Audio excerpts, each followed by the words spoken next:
looking around the room, you see, other than the mess of food dishes from you guys finding it out everywhere, there's not much in here past the food and silverware.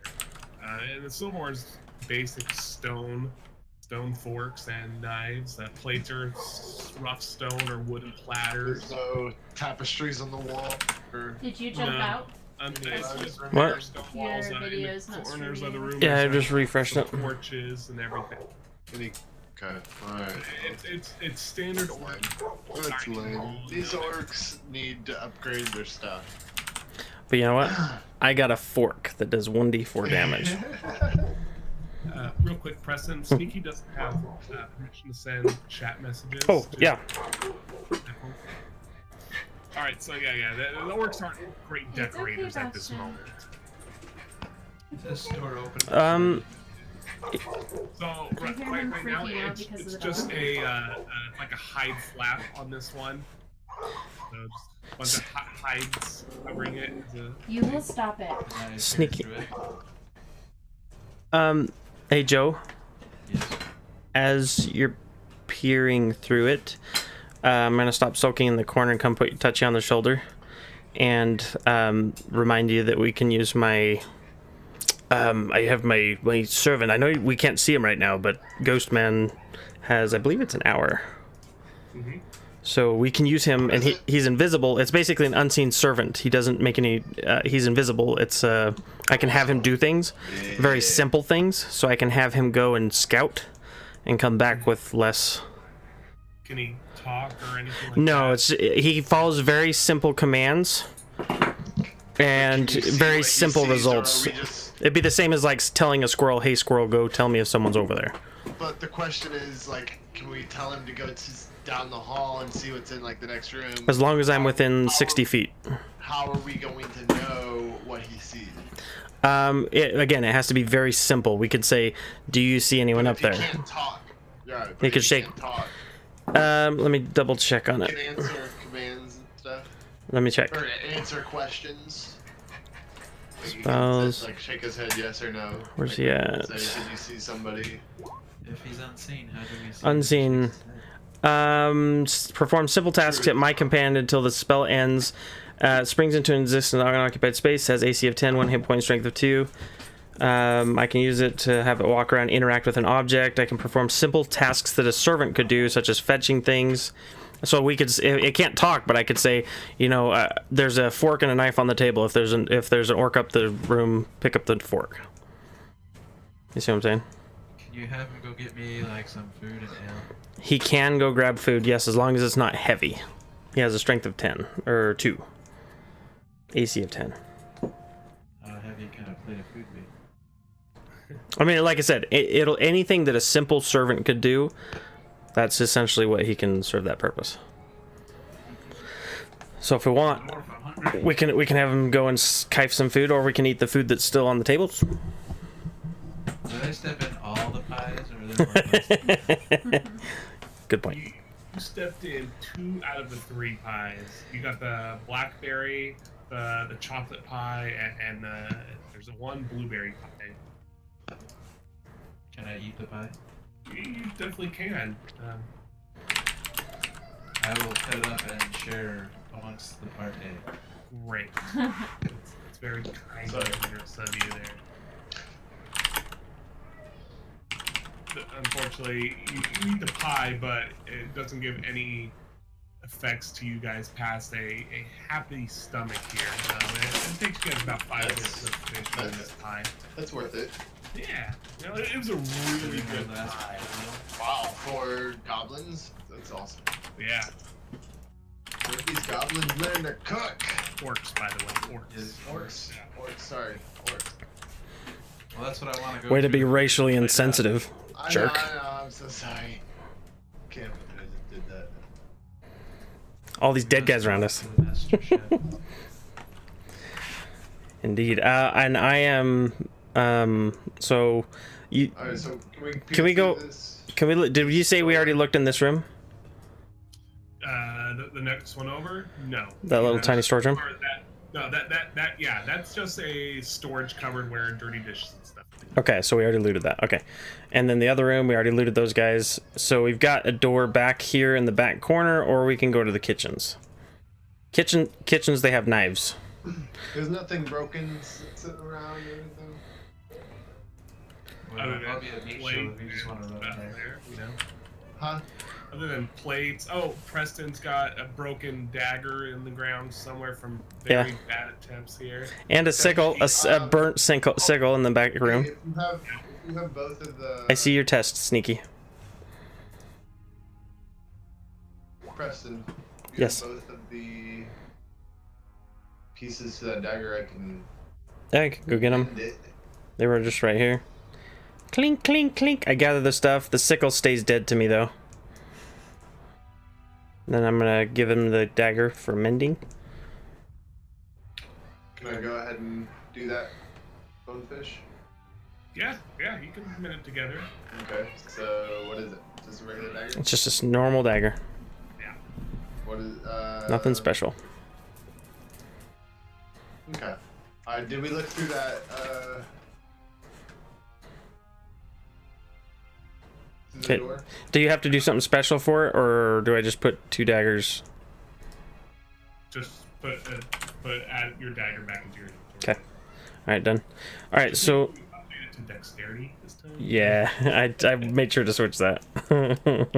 So, side note for everyone else who's interested, if you have a weapon that had like a dagger or a rapier that uses finesse, you can use dexterity instead of your strength if you have a -1 strength, like I do. Just heads up. Yes. I did not know this previous. So I guess when we're gonna go, my unseen servant that's being manhandled by Rurik Ironfish at the moment. Sorry. I want to have him. Yeah, I'm gonna use my link with him or whatever to tell him to go and just look in the other room, and come back and just see if there's anyone out there. Sorry. Other room being the one next to you guys, or The one to the next to us. Yeah, the kitchen. You said there was a door by The where. one that we haven't- all right. So the unseen servant, goes into the room and just to make sure that it can't be seen by anything, right? Correct. Except It's invisible, completely invisible. The only thing you can see is the things that it interacts with, like if it picks something up or. Does it part the curtain as it walks through? It does. It would, yes. Can I peek as he walks through? Okay, yeah, sure. So the two of you, servant and Ooh. you guys see in there's a half-orc woman slaving away over the counter there, cooking, making these dishes here. Half orc, half what? Or is she just half of an orc woman? It's half-orc. Usually half human, yeah. Humans are the only ones disgusting enough to I crossbreed. just wasn't sure if it was just maybe half of an orc woman. Like, it's... Slice and half. That's fair point. Fair point. Okay, so I guess I just have him come back out unless there's nothing else of interest for him that Joe sees. What they see in there, Joe, you don't get that much of a glance. You see the half-orc woman and the counters, but you can't see that much detail. The unseen servant sees there's a stove here on the right. I can't click. Stove here on the right.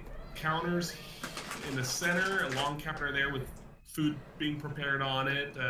Vegetables and meats being cut up. And another counter over here where pastries are being prepared. In the back left is a cupboard. Here's another short counter with just like other ingredients, such things as spices and other tasty things, and then another cupboard right there. Okay. So he comes back out because that's the way that he works. Is I give him one simple command and then he returns, waits for another. Right. And so at this point, my question was, is there anybody in there? And he conveys yes. So, I Joe? say, can we command him to grab some food and then come back here to maybe draw that orc into this room? Okay, I want to give him I want to give him a simple command to serve food, and he's going to proceed to go in and start taking things off the whatever it's called. Table. And he's going to continue doing so till there's nothing else in the kitchen. Okay. Back to us. Yes, nom-noms. Alright, so once the servant goes back into the room and starts grabbing food to pull out, you know, it's only got a couple hands, so it's only maybe with a couple dishes at once. Hey, here. this is a servant. He knows how to like carry it all of his arms, like 12 dishes around the door, okay? Come on now. I'm not talking about some just Does he need to roll for stealth, I assume? No. Okay. Not one bit. Okay. Because Okay. there are floating dishes in this room. Yeah, in this that's kitchen. kinda- You guys don't know what's in it. You guys just know there's something in that room, a Right. creature person in that room. So you don't know exactly. But also, you start hearing shrieking in there. She's the half orc starts screaming about haunted I'm food. gonna run over here and prepare with my mace. The orc in here runs into the corner of the room, wheeling her frying pan there in defense, wondering what the heck's going on here. You know, she starts screaming about demons and evil, be gone from her kitchen. She's trying to look around. She's looking around for salt to try and start throwing Okay, at it. perfect. So he comes back out with the food. Yep. And he's gonna go back in for more. And me hearing the shriek, I want to catch his attention and tell him, Hodor, it sounds like there's somebody in there. I need you to go comfort them. So he's gonna go and try and give her a hug. That's not gonna be comforting. Nothing happens if it touches anything, right? No, nothing. Well, the objects that it touches is it. Link it in here. Yeah, I linked it. Invisible, mindless, shapeless force. Simple tasks. Okay. So your mindless servant goes up to hug the half orc woman. She's wheeling her pan in the corner there, crouching down, eyes everywhere, trying to see where those floating dishes went. She's freaking out. Then she starts feeling a pressure on her shoulders as the unseen servant. She freaks out and smacks the air in front of her with the frying pan. He takes damage, and now he's gone. The pressure dissipates and it disappears all of a sudden. And I feel him gone. I'm like, Very Hodor, no! Stop No, using Game Hodor. of Thrones stuff. What do you guys want to do? I say we try and talk to her. I kind of, well, yeah, I can. Who's got the best? I'm just gonna chill out here and eat some of the food that he brought. I've got Charm Person. You got charm person? I do. Okay. So why don't You guys go ahead. Having a terrible evening. I need to eat some comfort food. So, walk in. Do you guys? Why don't? I'm stuffing my face. All right, so I walk in and wave. Flint walks, in, and all of a sudden she sees the gosh, I can't speak tonight, guys. The dwarf in the room. You know, he still got your battle axe out. You're looking around here, trying to see what danger's in here. You know, you see the half-orc woman crouched down, wide-eyed, and looking very terrified in the corner there.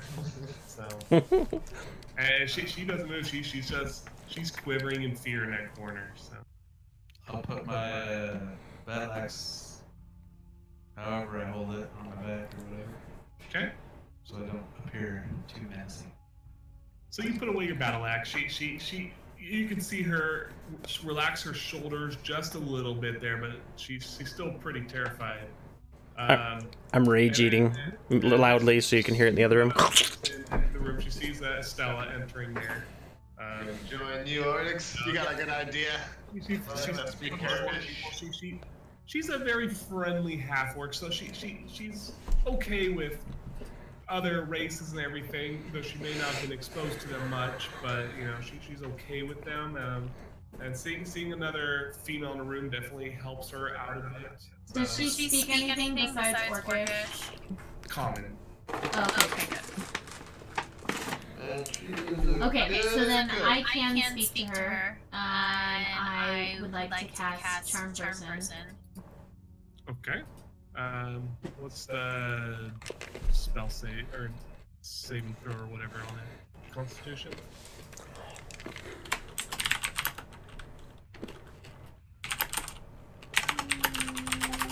I'm not seeing it, but hold on.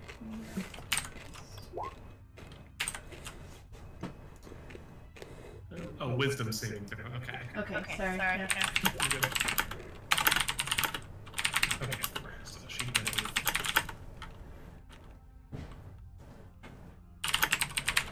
Okay, Alright, so you cast your spell. Her eyes go a little blank there, and her nervousness, melts away as she's just sitting there, calm in that corner there at the moment there. So I apologize to her for stepping on her pies. Attaboy. Joe, That it tastes very good. One thing we did not step on. well, you said the one thing you didn't need to say here. I need you to roll a persuasion check. Real quick. While this is going on, I want to elbow Mr. Ironfish. Ask him to pass the gravy. Oh shit. Oh, that's what I got to do. 1 second. Wait a second. I Pour forgot all to the add gravy my, over all of my food and then pass it on to Words. Here you go, bud. Thank you. So, I continue sulking.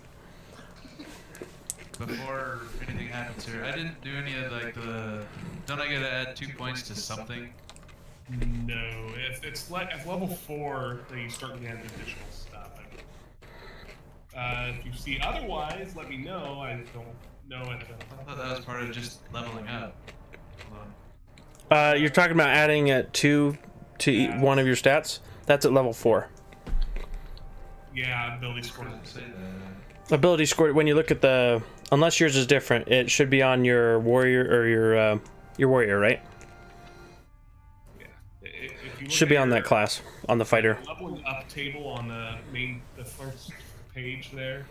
For your fighter, it's going to be under features. That tells you kind of what things you get at what level. Okay, well I suck then. That's okay. Alright. That's okay. I suck all the time, so welcome to the club. Come out here and eat some pie with me. Pity eating. So you mentioned pie stepping in here, and all of a sudden you see her features. She's still charmed. Her features cloud over in anger, like raging anger, like the fury of a woman you'd scorn right now. Okay? Uh-oh. Joe's dead. And she starts screaming at you. You stepped into my pies! My pies! I put hours into those! I'm gonna kill you, stupid dwarf! And she starts stomping your way. She along the way she grabs her cleaver off the counter. Alright, so I think we need to go. You guys hear screaming from the other room, but it's enough for you. It's not discernible to you guys here. Okay. I look up, but I'm still sulking.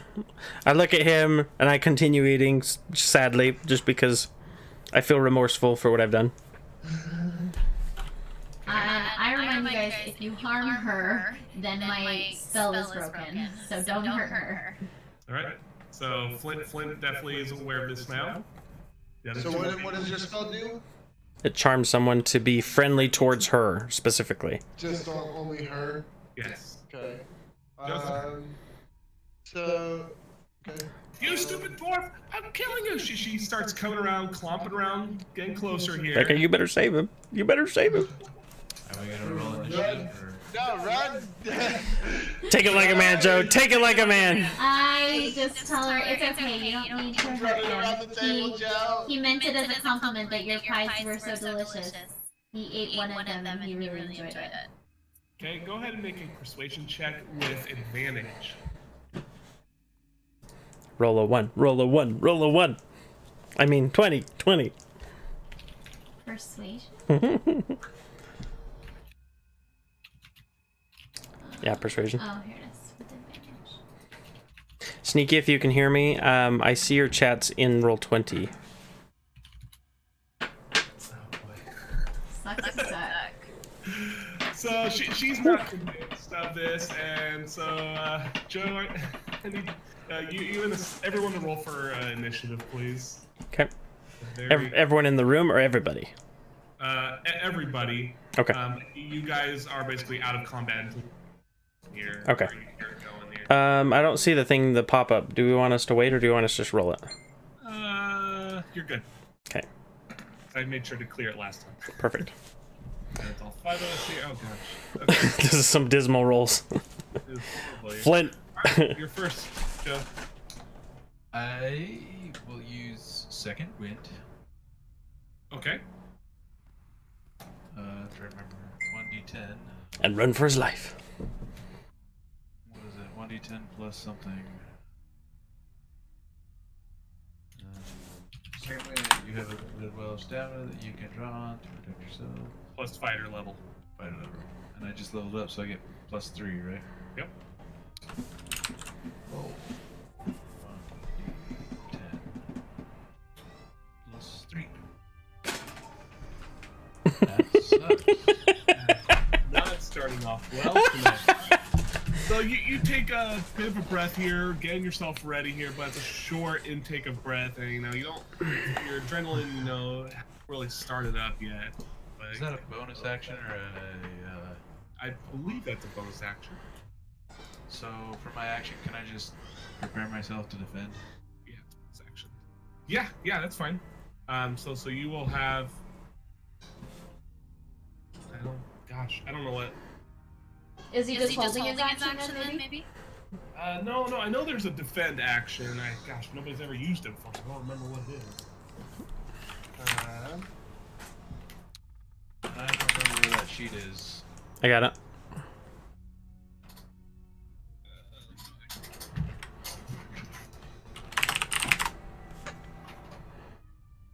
Sec here. Now we're all stopped. Wait. That one doesn't show it. You have it on your DM screen? Oh, maybe I gotta save it in Internet Explorer. I have it. Yeah, I have it saved. So hold on. It's in the party or whatever Bonefish channel. Oh, dodge. It's dodge. Is it Okay. dodge you're looking to do, or ready up, basically? So those are the two different ones. Choose I trigger. think it's ready up is where you prepare to defend or whatever. I used it the last time we played. Yeah, ready up basically. If something happens, you basically take a counter action to that. Yep. Right. Or you can dodge. Okay. So I guess if she. Dodge just makes it so she has disadvantage on her next attack. Well, can I? There's one called use shield.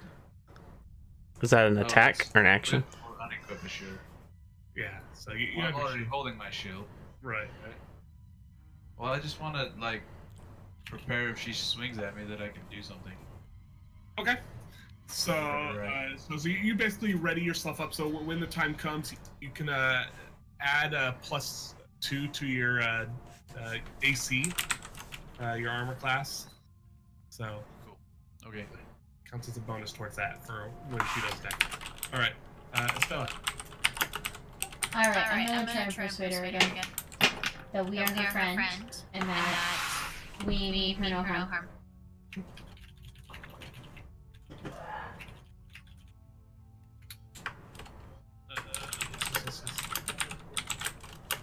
She was done.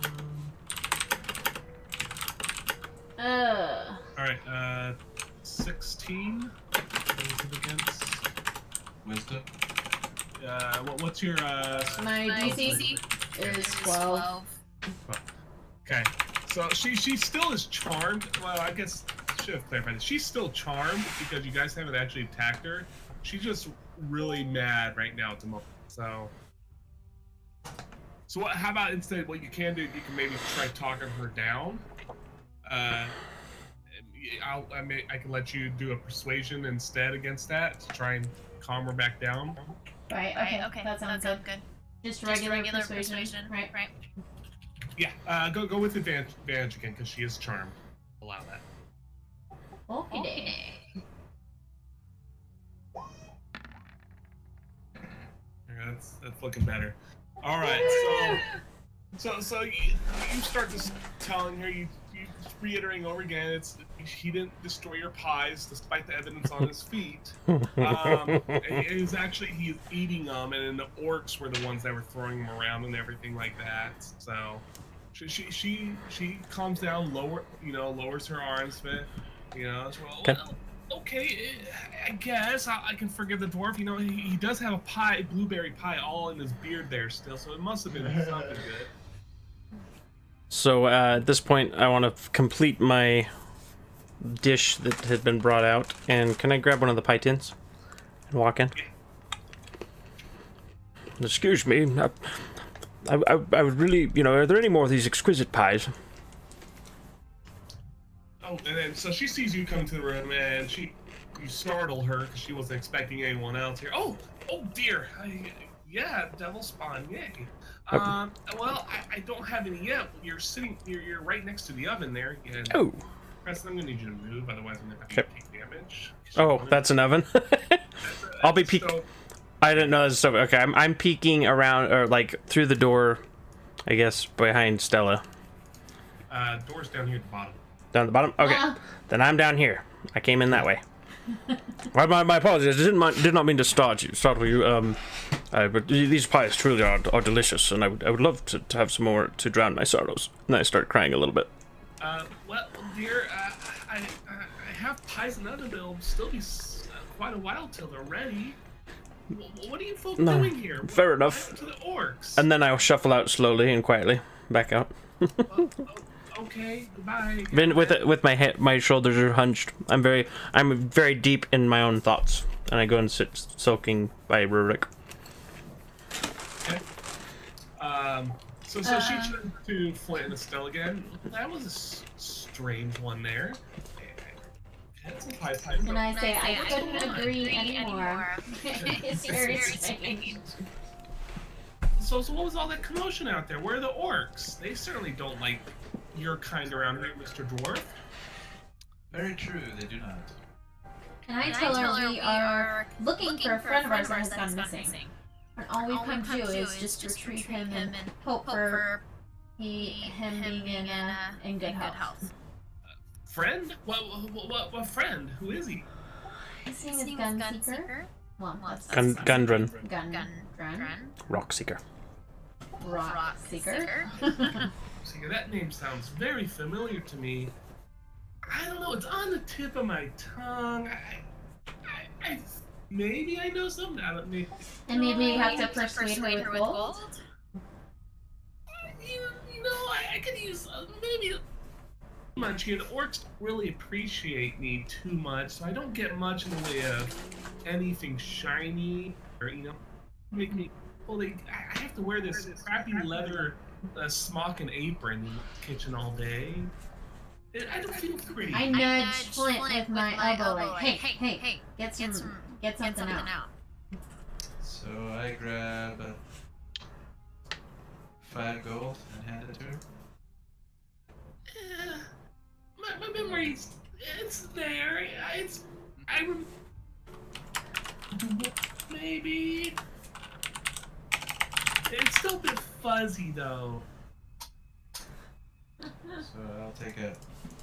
Hold on, I gotta do that. Hold on. Mav, what's that? So 82.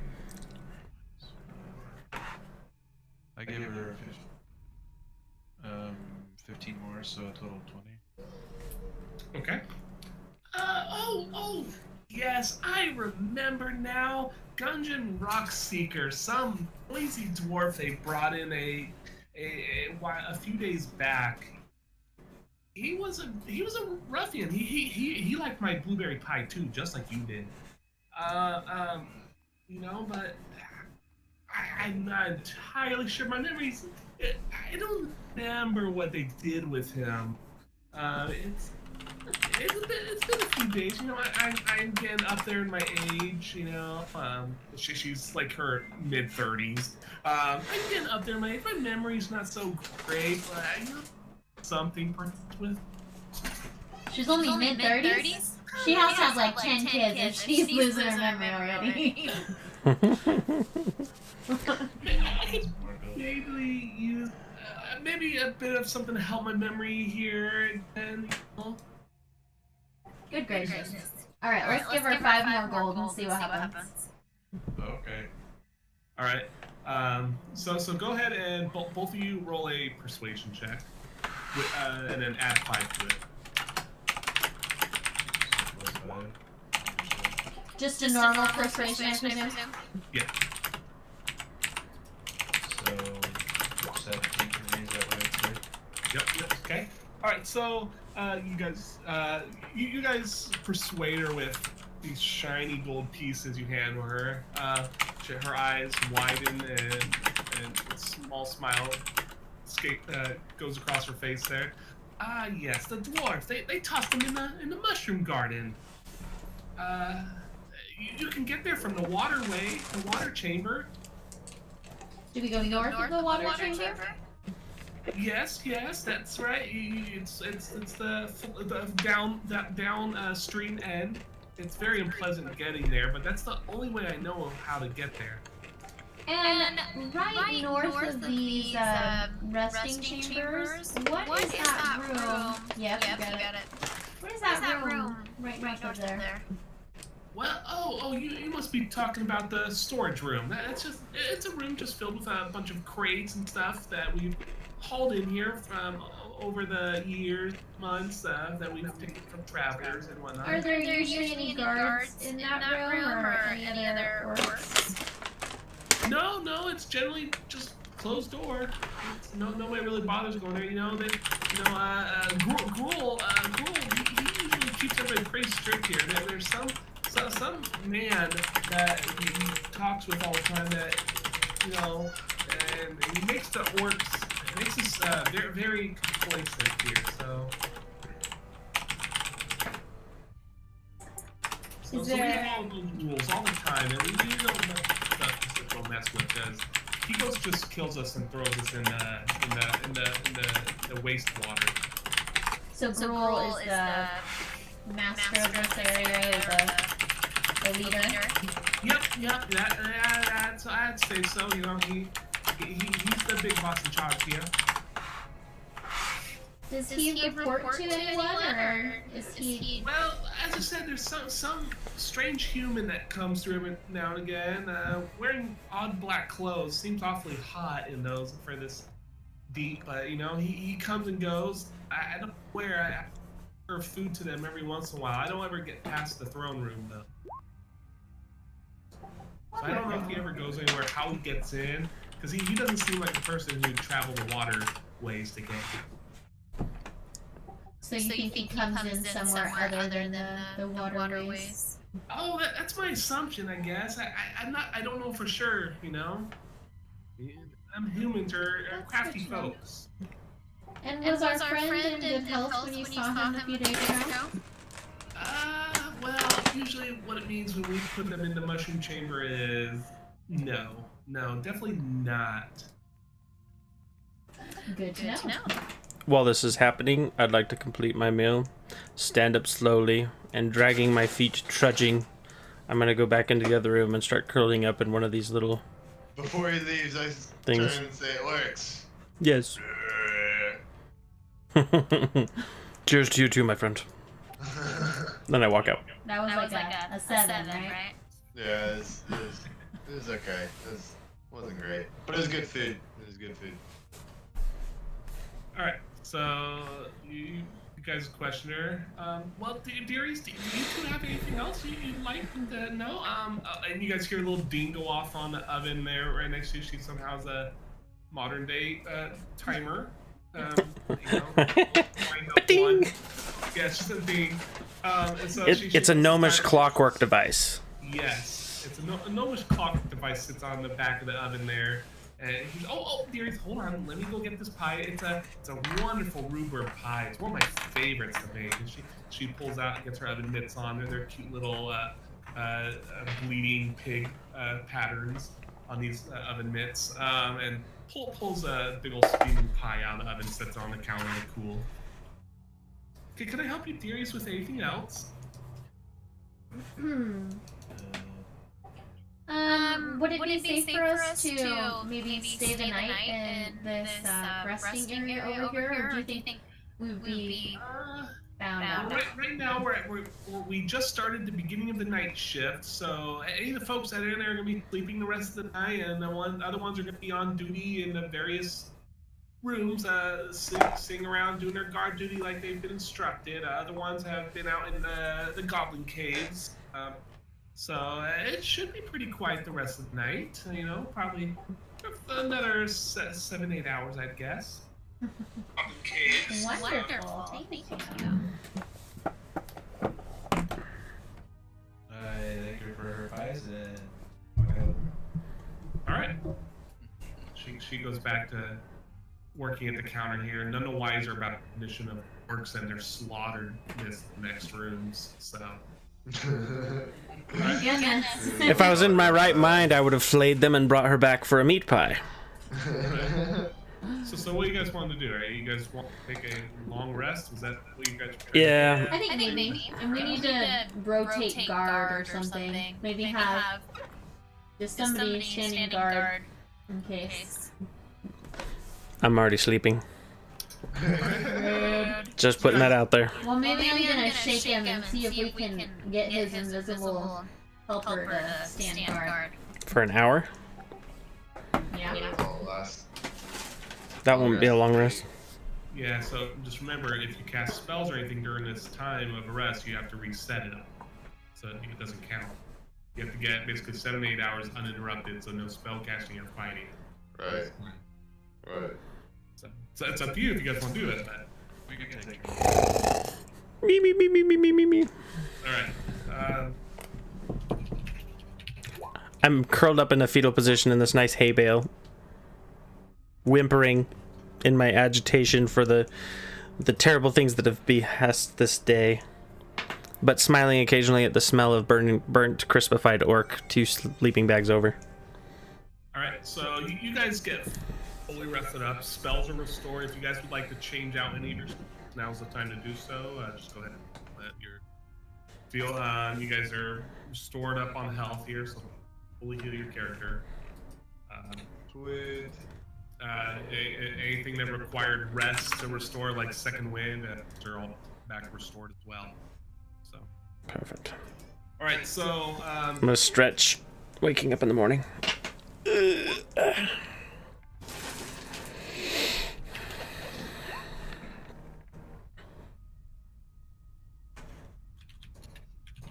So at this point, is it this morning? I'm assuming.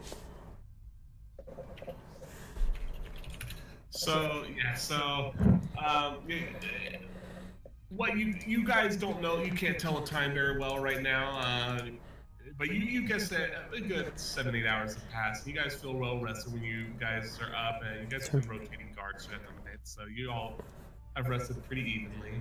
I'm gonna take the last shift, and then when everyone's woken up, I'm gonna be stoking the flames of the fire as each of them awake.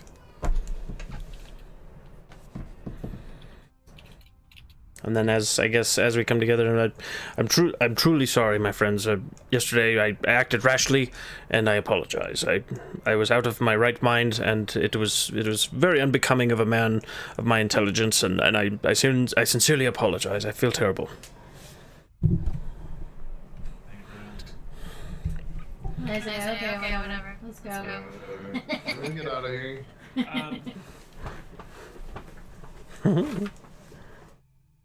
Sneaky, go ahead and roll a strength check for me, if you don't mind. So if you open up your character sheet, just click the strength stat.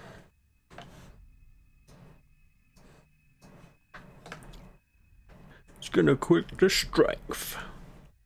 The other one. Either way, it's gonna be It's the same. It'll be the same. Okay. so it's fine. Because this one doesn't have proficiency in this. Got it. All right, so Sneaky, unbeknownst to the others, you break one of your chains at the moment. You sneakily slip the cuff off where you're still holding it. So you got one cuff of your choosing off at the moment. So just keep that in mind. We'll come back to you here in just a short while. I want to propose to the group, poking the still red hot cinders of my sickle still burning in the coals, and you know, I believe there was another room. Did you guys find out anything from the cook? Yes. We sure did. Well, what seems to have been, you know, what is this room down the hallway? Did we find out what that is? It's a big pile of loot waiting for us to knock on the door. I stand up and I run down the hallway. Yeah, and you don't have to worry about anybody in there. And before anyone comes, I'm gonna try. Is the door locked? Nope, it's open. Okay, I'm kicking the door open. So you smash that door and a resounding boom echoes through the hall. Everything is aware of your presence now. Nah, I'm kidding. No! I just need a weapon! I went chasing after him. Yep, and I'm slowly making my way there. I would like to loot rage. In this Just room, kidding. you see quite a few crates strapped down or closed around the room. Okay. For every crate you'd like to open, it'll take a strength check. Can I assist? Oh, bother. One person per crate. It's just not enough room.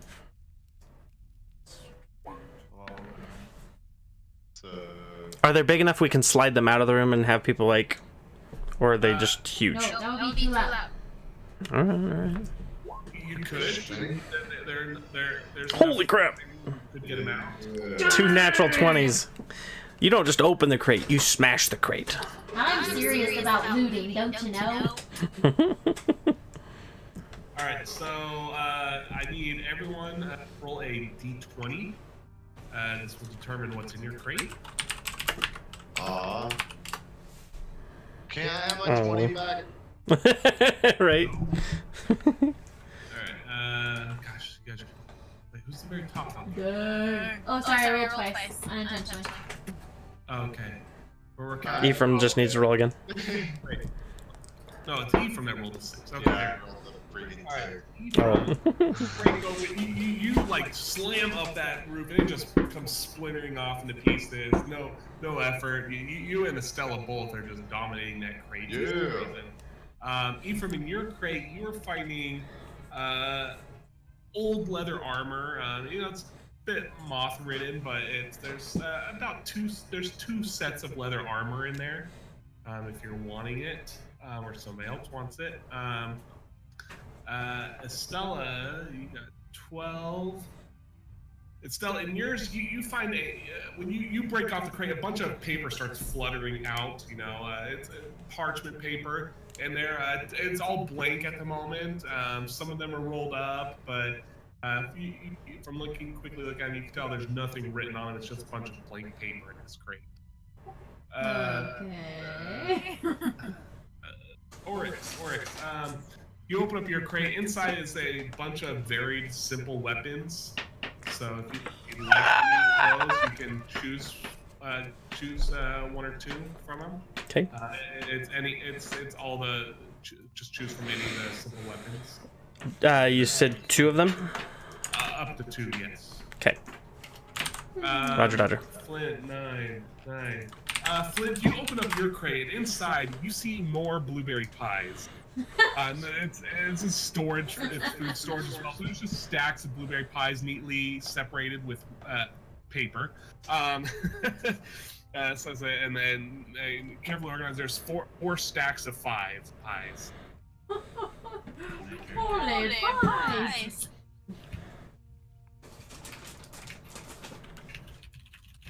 Alright, I pull out of mine a quarterstaff. So 20 pies, 4 stacks. What are we gonna do with 20 pies? I have no idea. Right? Lunch. Quarterstaff and a great club. Are there any other crates to open? They were obviously her greatest treasure.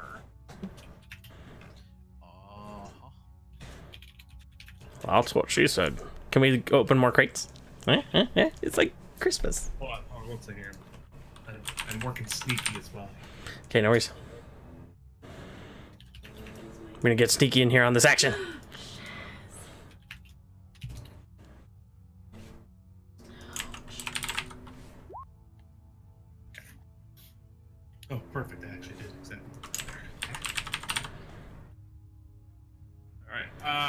Yeah. So if you want to open other crates, so there, you guys opened 4 of them. There are 6 more crates in the room still to open. Do we roll another strength? You know it. We should have started with this room. Dang, my strength is on point. All right, Sneaky. You with your free hand, you get all sneaky with your thieves' tools. You happen to have concealed in your hair and beard a couple pieces of wire and whatnot that you definitely craft into your needed tool. You can happen to get another manacle of your choice off. Hold on one second. I need to go to another channel here so I can describe what's going on there. You guys, The whispers. No, it's really hard. Anybody that rolled above a 10, 10 or above, can or loot.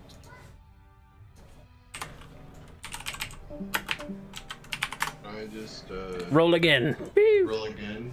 If you got a 10 or above, roll again, or roll a 1d20. No. That 20. Can't I just roll again to open the box? Probably after this round, yeah. Okay. Remember that 1d20 roll, Rebecca, is not for, it's for which loot in the loot table it is. I know. I got a 3 last time, and it gave me weapons, so maybe yours is closer to like magic So, items. Oh, okay. Mine had 2 leather vests or 2 leather Armor, I think. armors. Yep. Does anyone need any? I've got leather armor at the moment. Good. I got Seems to be in chainmail, repair. So. Ooh, tie You can dye. sell it though. It's just heavy. Yeah. Yep, I have leather armor as well. So if we compare the stats, maybe we'd want it. I don't know. You could also take them and try and get them enchanted. All right, so let's see who did roll the. All right, Flint. So Flint, you're a little maybe sore from that other crate, all those pies you were hauling and doing whatever with. Maybe you couldn't get a good grip on the box. I rolled a 17. You've got a great grip on the crate, and you, of course, lift this lid off there. With doing that, inside this crate, you happen to find 3 sets of hide armor. Hide? Hide, H-I-D-E. So animal hides and everything like that. So loincloths, and related things like that. Orchid tire. When I Fancy dress. when I see him pull out the loincloth, I look at him and I look at the loincloth and I shudder.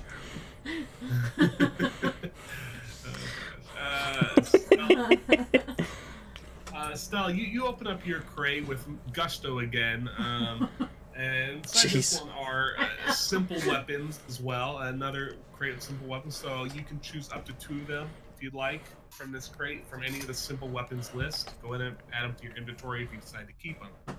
Same with anyone else that has again items. If you decide to keep them, go ahead and add them. Oryx. Alright, Oryx, you open up your crate and you see inside decadent white straw pillows. Like full fluffy pillows that you maybe would have wished you slept on the night previously. Might help that creep in your neck. So Okay. inside are 8 pillows, 4 You guys need to stacks of. stop eating. Okay. Never mind. I can't do that without spell casting. Ephraim, you attempt to open your crate here and you get a splinter in the process, trying to do it. Your hand slips along the edge, and you just can't get this one. This one seems to be nailed down really And well. I say, let me have a go at it. All right, go ahead. There's 3 crates total left. Okay. I want to try a different one. Me too. Ah! Yay. And make sure you're doing strength throw Yeah. mistakes. So you're fine, but all right. So you suckers all open crates. Roll one more d20. 3 of Actually, you. where is my... Alright, I got 18. I accidentally did my strength one, but it was a D20 anyway. With a +1, yeah. But so it's +1. 18. You're right. You're fine. Alright, so 12. Estella and I are working on the same box because I need help. I'm a weakling. I step away from the box. I'm going with the first What's in the box? I'll say, I'll cut you. Bella, Oryx, and Ephraim are the ones I got the crates first. So just putting that out there. So Oryx, you open up your crate, and inside is your favorite thing in the world: paper. You know, perfect gleaming paper for you to write all the wonderful notes and whatever you want on. I squeal like a little schoolgirl. I start stuffing it in my bag. Ephraim, what did you roll for? 18. Alright, you open up yours, and inside are various scraps of cloth. So, cut cloth of varying types are inside this crate of varying drab colors, browns, grays, standard peasant club colors kind of things. And they're just cut into like 1 by 1 foot by 1 foot squares and stacked neatly inside this crate. Excuse me. But then Estella, you open up your crate, and inside you find rotted pieces of meat. It maybe would have been good at some time, but it's been sitting there so long, and you know, you get hit by a wave of noxious fumes from this meat that those maggots crawling in there. Okay. A little burst of flies pops out. So I pick it up and I give it to Oryx. I look at her a little reprehensibly, but then I smile and stick it I'm gonna wrap it in the paper like it's butcher paper. I'm gonna put that in my bag. And how many pieces of paper did I get in my first? So there's maybe about 20 pounds worth of paper in there. Holy crap. And I'm just gonna take for my personal stuff, aside from what I used to wrap that meat in, I'm just gonna use I'm gonna get like a fistful, maybe a ream. Okay, so about maybe 2 pounds worth of paper. Yeah, because I'm a weakling. I can't carry that much. All right, so all the crates are open, and at the back of the room, you guys see at the north end of the room, you guys see a painting there, a painting of an elegantly painted work, riding a stallion, holding a sword. You know, it's kind of like that Napoleon picture, except it's an orc. He's looking valiant on it. It's just sitting there on the back wall. So that's just something else that's extra. After you moved away that last crate in place. Does Perception to see if it's Like a sneaky eye holes to the room behind us or something. Yeah, I take the painting. Okay, so Rick, you take that painting. I don't know, you're hauling it around or moving. Yeah, I'm just He breaks it out of the frame or something, you can roll it up. And take it easy. Yeah. That's exactly what I do. I was just gonna hold it and smack an orc with it or something later. Make it a 3D painting. Yeah. So you do large painting off the wall, and behind it you just see basically stone. It's it's masoned stone. And everywhere these have been pretty well masoned and well carved. So I have It's just flat stone. Mason's tools. Can I use that to? You know what? You can. How about you go to ooh, an investigation check look at you, Joe. with +5 bonus since you have masonry. You're a rocksmith, brother. So I just roll investigation and have Yep. Okay. So All right, fantastic. All right, so you're feeling around the door. This seems suspicious. Fancy painting just hanging here. Ting, ting, ting. And Ting, you're ting, ting. feeling around the door, and you feel what seems like odd cut lines here. Like they don't match up with the rest of the stone here, but all you're feeling around, you can't entirely tell how to activate the door. Okay. explain what I find to the rest of the party. Yeah. Perfect. I explain. You say that. Okay, I've got an idea, and I walk up to the door. Bellod. Nothing happens. Well, it's worth a shot. What are you saying? That's from Lord of the Rings when they walk up to Mines of Moria and he says Belad and the door's go open. ahead and roll a Can I check? perception check. Can I do a perception check on that paper I got too? To see if there's anything special? Like, do I have any flames nearby or anything? There's just the torches outside in the hallway. Okay, I think I'm just gonna step in the hallway and grab a torch and see if it like reveals anything on the paper or what have you. Okay. So go ahead. You go ahead and look at this paper. You know, you place it up against the walls. You try and do various things with various pieces, and from what you can tell, it's just blank. It's just paper? It's just paper. I don't want this paper crap. It's just merchant goods that were stolen off random carts. All right, Joe. So you continue your investigation after informing the group that you think something's there, and you find hidden in the stones at the back end of the room, right about there maybe. There's a hidden button inside one of the stones. I found something. Should I push it? Not gonna do it. There's a button. Surely. What is the worst that could happen? Honestly. It's true. Push the button. And you chose the worst that could happen. Well, something. Using great choices all today. Fantastic. All right. So the wall starts rotating and rotates guys into the room next door, and you guys see directly through the doorway there are 3 orcs lined up at the moment. Ah! 3 orcs standing at attention right there. Okay. And they all look at the doorway. Well, can I ask you a question, Corey? I'm gonna send you a quick whisper before we get into combat about a certain book. No whispering.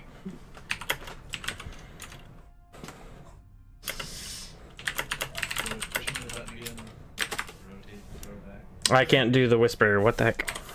Isn't it WDM? It'll be later. It'll be later. Okay, cool. Never mind. Okay, then I will hold off using what I was just going to use. Okay.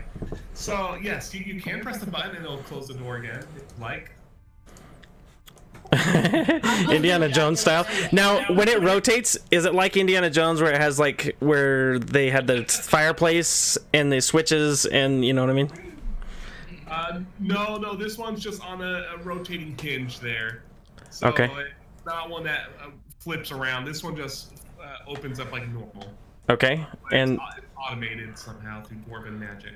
okay, so I'm titillated by the whole situation of this is really cool, and I want to see how it works.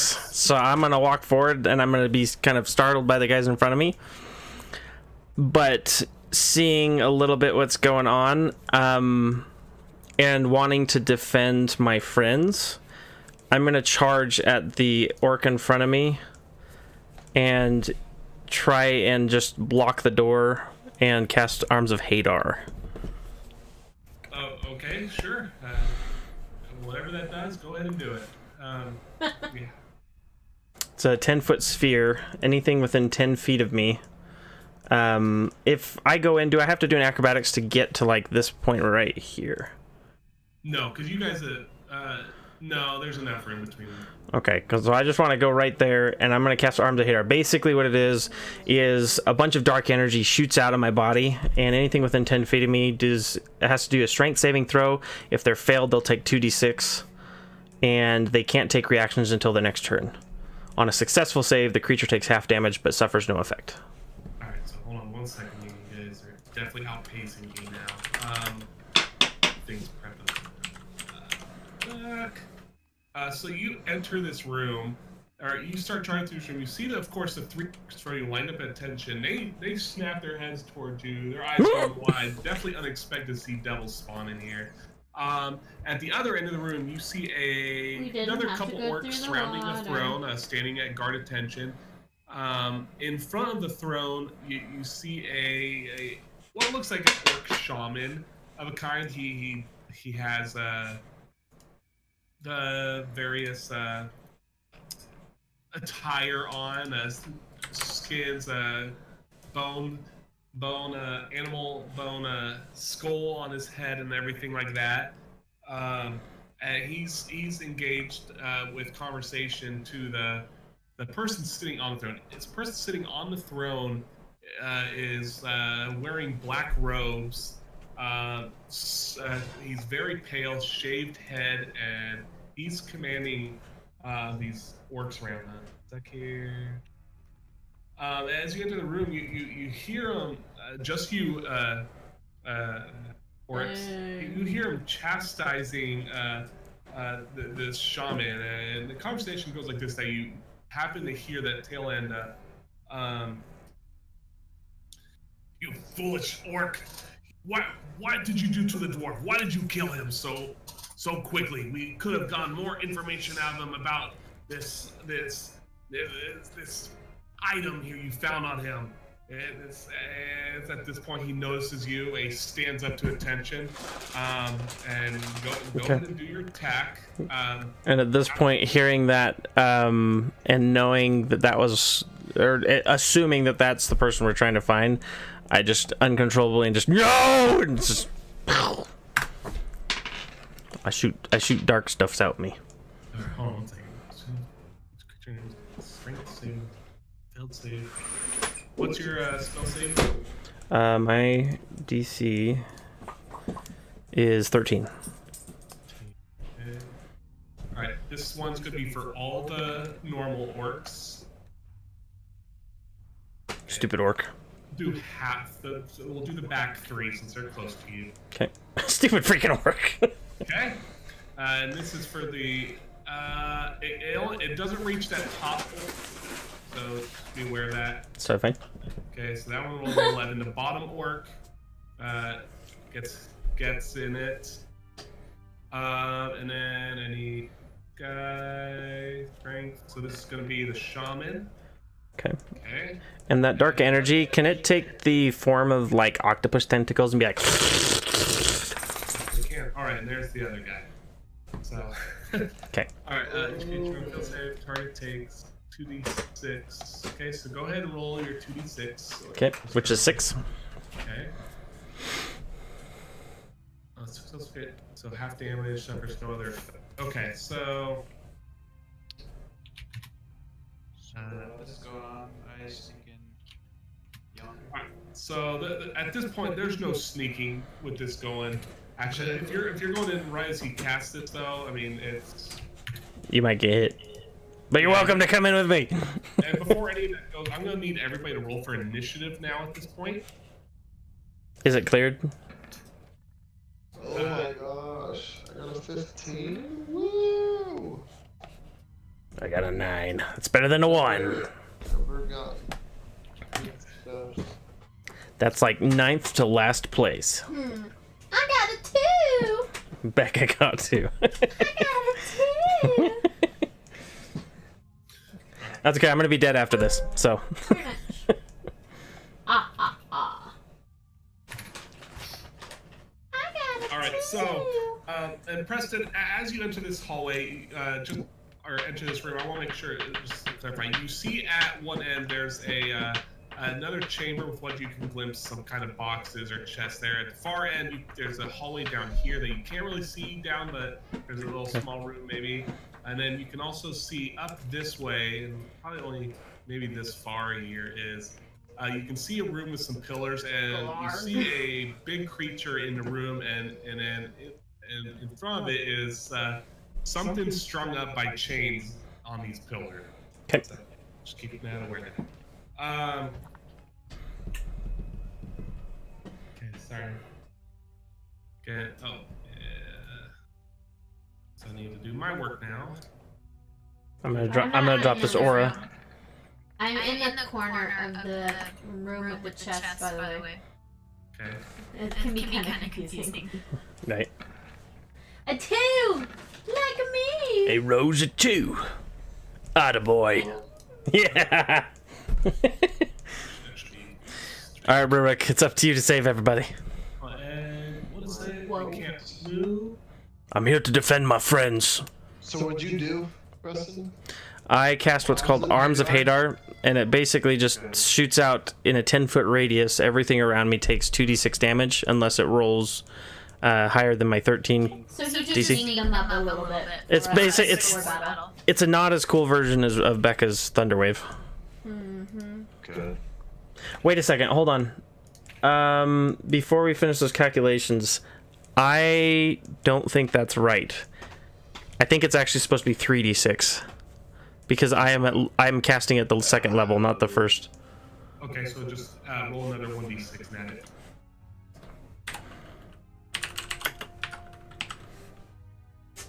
So did they all fail? No, only one failed. Only one failed. Wait, I added 1. I should have added 6. So add 5 to that. Why did you do plus one? I instead of doing 1d6 plus 6 because the last roll was 6. To that one guy yeah. now. Okay. Sorry. Sorry, I'm trying to figure. What was the? Sorry, the 1d6 should just be the 4 or 5 plus 6. Yeah, just add 5 to whatever it is. This guy is 5. Is it round down or round up? It's always. I thought it was always round. It's round down. I want to say it's always round down. Okay. So Not looking for our favor, basically. guy.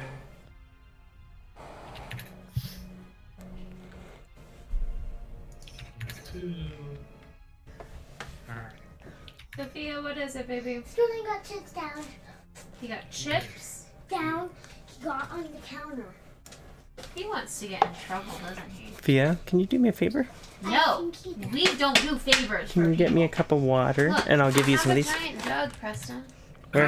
Mom has a giant jug. Oh, never mind. Here, I'll give you this anyway for being willing. So you go charging into Mom, this room you let and me have some you onions. make your demonic gestures of some kind and Yeah, I'm doing. I want to do like Naruto, the whole hand like, I really Let me take her butt out so you can go put and it then in just my shout, yell. room. What are you guys watching? okay. So you do these actions and black tendrils come up out of the ground I love that. and start whipping at and attacking the orcs in the room. The orcs are in I'm gonna take this. panic at the moment just from all this going on here.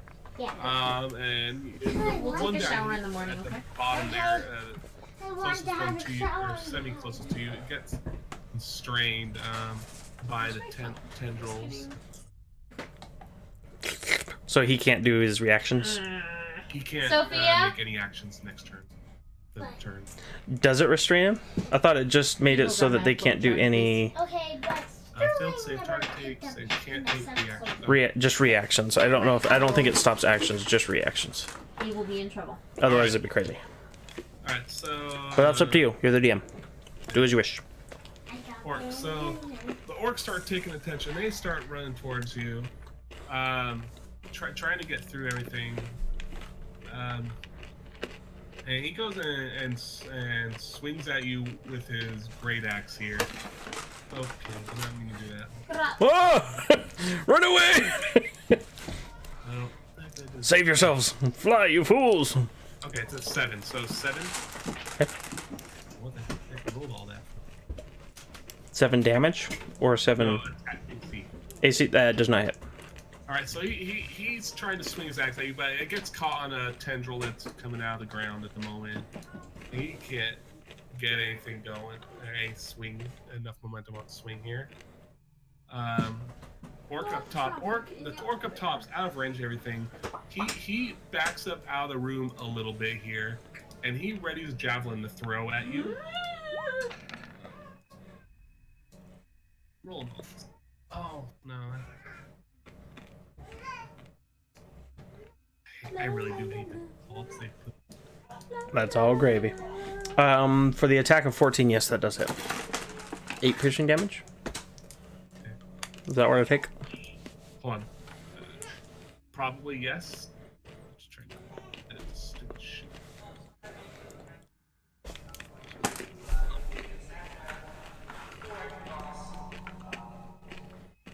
Okay, sorry.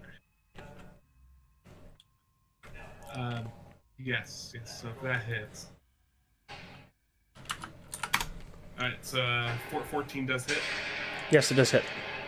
Alright, so he throws a javelin at you, and it goes and pierces your shoulder, your left shoulder, all the way through. I got a new Blood piercing. splattering around the ground there. So you got javelin sticking out of your shoulder there. Rurik, it's your turn. So Rurik, you see him go barreling in there, and the orcs, you see from Oh, thank through the you. window, That's Snoopy. through the doorway, Look at Snoopy. Here you tentacles go. are popping up everywhere. Goes your mama. Is going in there. You see orcs start coming for him. Just, Oh. My shout turns to another squeal. My typical squeal when I get hurt. Alright, well, I'm gonna go ahead. No one's been hurt or anything. Right? I have. You have? That's okay though. Don't worry about me. Okay. Don't worry about me till I'm dead. Okay. I'm just gonna go ahead and attack this Are you stuck? Oh no, Mama save you. with my Mama mace. save you. alright, go for it. That's all trash. You're gonna be a maester. Hi, Pan Pan. That's good. Go for damage. How is my little girl? Oh my gosh. Alright, so you go running up this bash him with it, but you hit him with the Oh, I just hurt myself. mace, and it goes swinging, grazing by his arm, knocking his arm out of the way a little bit there. And I'd say, it hit him right in his funny bone, so it doesn't really hurt, but it hurts, And so I'm going to say with this, it's going to give this orc disadvantage next turn on his attack. Go. His Yeah. funny bone sucks, so... Yeah. Oh man. Oh. It's like paper cuts. Oh, Becca. You've got a lot of paper. You can cut them to death. Alright, in fact, the orc you just hit turns towards you, Why Rurik, would I throw paper at and someone? decides he wants revenge because nobody likes him when they get hit in the bone. He attempts to attack you with his great axe at You have to push the disadvantage. button at the top. So 9 against your AC. Oh, ooh, 18. As Why aren't you in the front line here? I am! I'm trying to. Oh, never mind. Ignore that damage. Okay, so he's trying to swing his axe, and No, we're somebody else is talking. arm spasms a little bit, and it just kind of loses all strength, and it just taps into you at the end there with the broadside of it. Doing nothing. Alright, Flint, what would you like to do? Can I even get past what's in the doorway there? Acrobatics check would be required. Oh, sorry, I You should've. get a chance, go ahead and roll initiative for me. It's in your character sheet. Okay, great. Thank you. Yeah, 18. What's that? So you said acrobatics? Yes, please. There's a noise on the floor. Sorry, man. It was so clean in here and now it's smoky. I fall flat on my That's how I face. feel about my house all the freaking So time. I get up and I decide to look through the Two toys. crates some more. There's some toys on the floor. Yeah, we gotta take care of it. Okay, now I'm gonna get to this nail that you. Oh, is there more pie on the bottom of there? I missed it. Better yet, I'll sit down and eat a pie.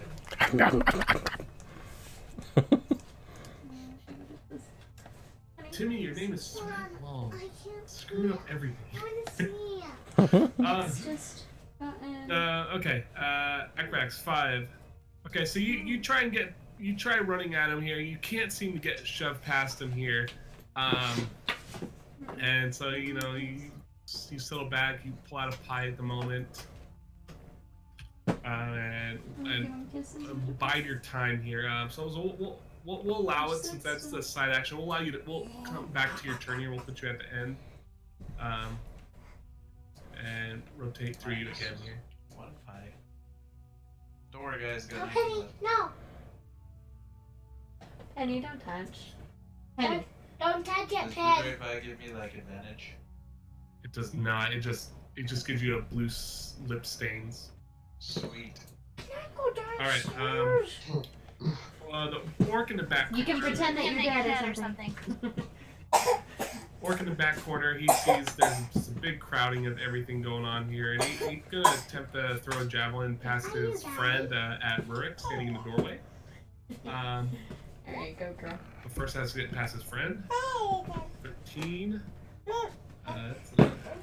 Says so he throws it past his friend, and what about 13 for you, Rurik? That's a failure, right? That's my last So one. the orc in the back here throws the javelin, and it just barely whistles by his companion there, his companion's ear there, and goes slamming into the stone door frame, You're basically, so through the entrance you're trying to go through, It's so sweet. making a little cling as it bounces off and flops to the floor there. And next orc, this orc over here, he's Preston, pretty terrified how at do you this know point. if you need to he's- have... He's Never mind, gonna I go see it. ahead and run Visual away is B, for the time S being. is V Y. is Get away verbal. from this. Verbal, Freak out, somatic, black hand tentacles, gestures, M is material. Right? What? Most Stella, of them what would you require like you to have to try have and do? sight on them. So you're still in that the crate room.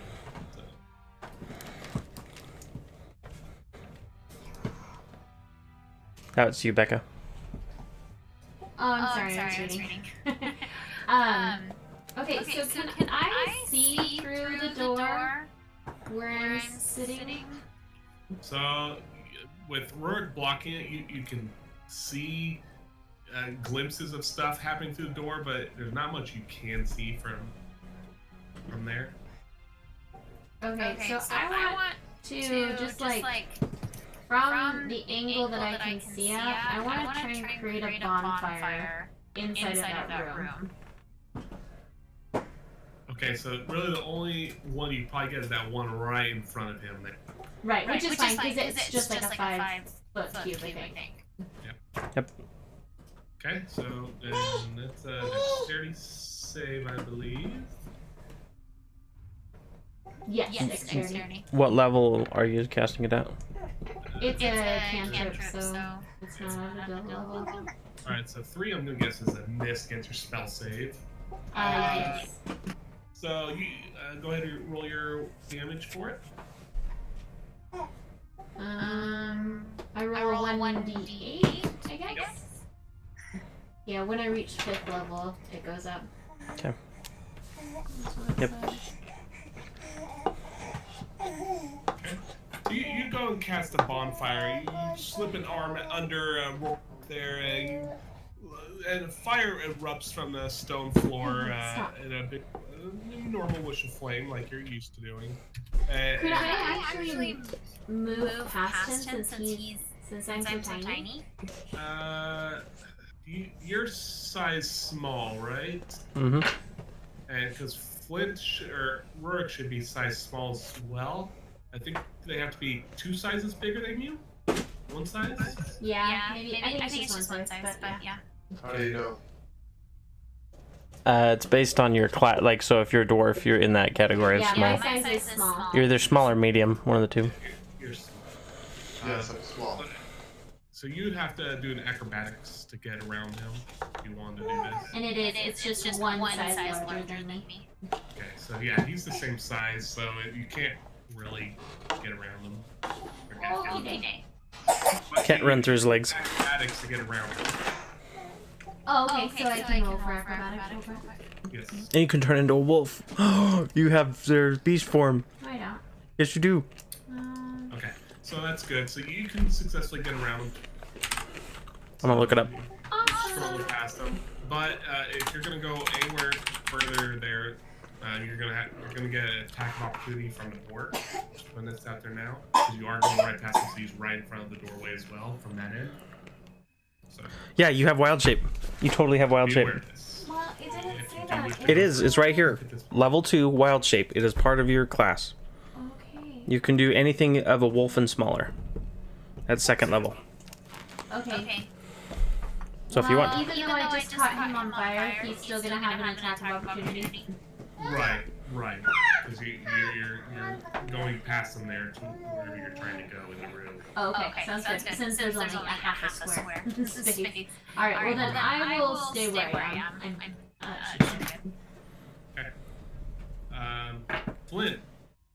So we're coming back What around. level you. is What would the you like to try and do? animal thing? So What? I'll What give you level one is it? Is action it a with level 2 spell? minor action. at It's this a level time. 2 So feature, try not a spell. getting around them again, or you can Because maybe that's what throw I was something. wondering. Like when or- I was in my D&D Beyond, it didn't give me any. I'm gonna send it to you. It's just, it's a feature. It's there regardless.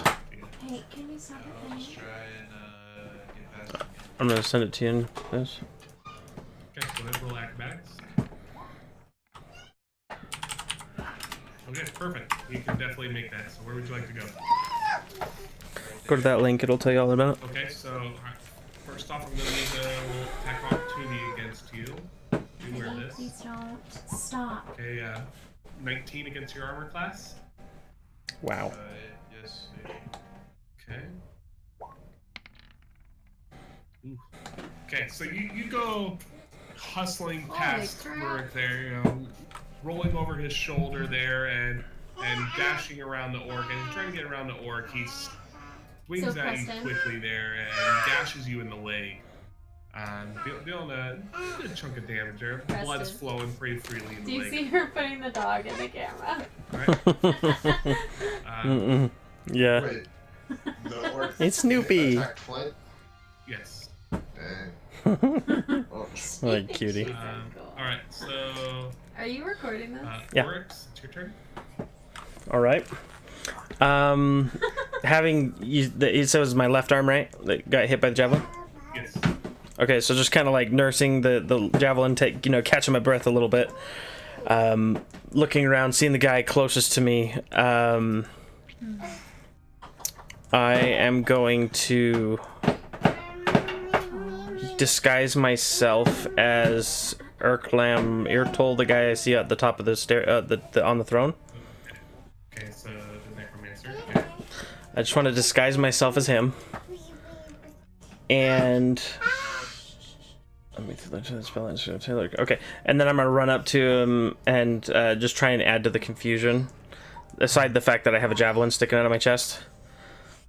I want to try and bark orders at the orc, saying that he's an imposter, and try and convince specifically this one, I guess, because I can only do single target for intimidation. I want to try and intimidate him to stand down. Okay, you go against shaman there, basically.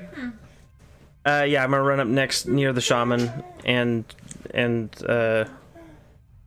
just try and mimic him and try and convince basically just because he was getting chastised before, right? This guy right here, the gold hat. Right.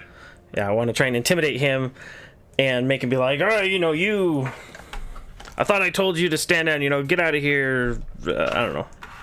I want to try and intimidate him into not attacking. You go up to doing this, and he No, stop. he looks back at the other guy, and he's very obviously confused. And you're yelling these orders at him, and he's just not sure what to do at this moment. So he basically falters when it comes around his turn, which is next. He falters because he's not sure. He's looking back and forth, but his intelligence can't make out the difference, even though one of you has a javelin sticking out of your shoulder. Would it be a minor action or a major action to remove said javelin? Minor. Okay, I want to finish my turn. I want to pull the javelin out and cast it over here somewhere. Okay. Yep. So you pull the javelin out and show strength there and toss it away, grimacing, growling as you do so. Okay. All right, Timmy. Tim. You guys don't know about Timmy yet, other than maybe there. Timmy, you're half free at the moment from the chains here.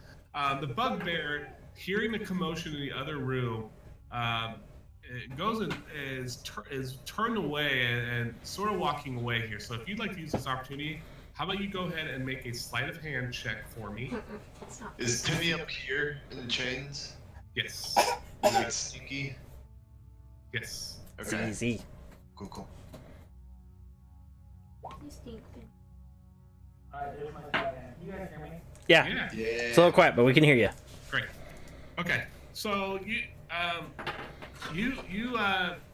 While Bugbear is distracted by what's going on in the other room here, trying to figure out, you quickly get the remaining 2 chains off you. They cling to the tower and let me get this area so you can see. Preston. Look how happy she is. You laying down in the quick blood. You're pretty good hurt because you've been beaten pretty well by this Bugbear here. The Bugbear in front of you has he's holding his beating club in one hand. He has a small just strapped to his back there, and he uses for slicing stuff when he feels like it's time for that. And you've felt the cuts a few times. So what would you like to do? I'm assuming that I can deploy all my weapons that I have on me. That's correct. You're in just some basic cloth clothes that are in tatters at the moment. Are my weapons anywhere nearby where I can try to successfully reacquire them? So of the simple weapons that were picked up earlier between Oryx and Estella, they happen to each pick up. I'm gonna decide this now as GM. One of the weapons was a dagger, and the other one was a rapier. So I'm putting that out there. One of the weapons you guys happen to see in those crates with those. Okay. We also have another dagger too that we mended. Right. So at the moment, you don't have your weapons. They're not near you. They're back in the crate room here, along with your leather armor. So Preston, Yeah. where should We I? found Oh, 2 there it is. Wild shape. I have 2 uses. sets. Yep. Okay. I just am used to seeing things in my spells. Yeah, roll 20. You have to do it manually. Yeah, it's in there though. It's on my. Art roll. The D&D chains 20. are basically bolted into the walls at this time. But as I mentioned, the Bugbear does have a sword just sitting basically in his belt line that you can possibly use.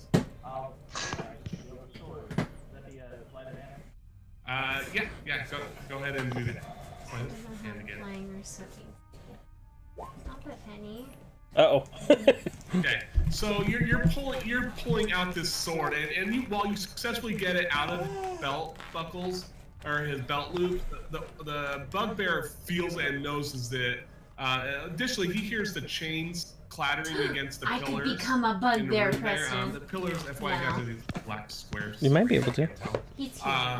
And he hears him. Oh, you're right. Definitely turns Can't be around and humanoid. sees you standing there. So you're like right around there. I want to say it's non-humanoid. Read that link I sent you. I am. At this point, you've taken the As long as it sword doesn't say here. non-humanoid, Still then you're fine. have your movement and whatever other actions at this point. But you are low health as well. Don't, Penny. Keep that in mind. Stop it. Oh, Oh, you stupid gnome! You steal my shiny sword and give it back! Pain.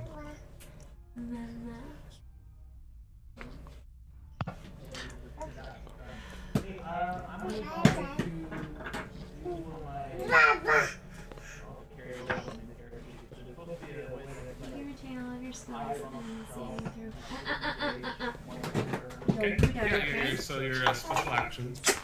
It's like a character sheet. It's in your character sheet. I put it in the features and traits. So I don't know. You've been in your character sheet. So It looks do you like have a you're creature ready. book, It's maybe? gonna be on the right side. Stone camouflage and rocky terrain. Yeah, I'd count this as that. Post action. You can disengage. Okay. Yeah. So what would happen here if you want to do this here? It'll count as basically your bonus action and your regular action. I You think it has to can be an basically animal first. disengage, so get away from him and hide by one of the pillars of your choosing, and basically use your stone stealth stuff. What's it called? Stone camouflage, and do a stealth check with advantage for me. So the way to do that with advantage, if you look at your character sheet, right above your initiative, there's an advantage. Preston, Advantage. Click the I could be a advantage one and giant do the stealth. spider. Or flying You could be anything smaller. No, you can't do a flying one. Oh, So it not can't yet. fly or swim. But I could be a you giant might be spider. able to do a spider, yeah.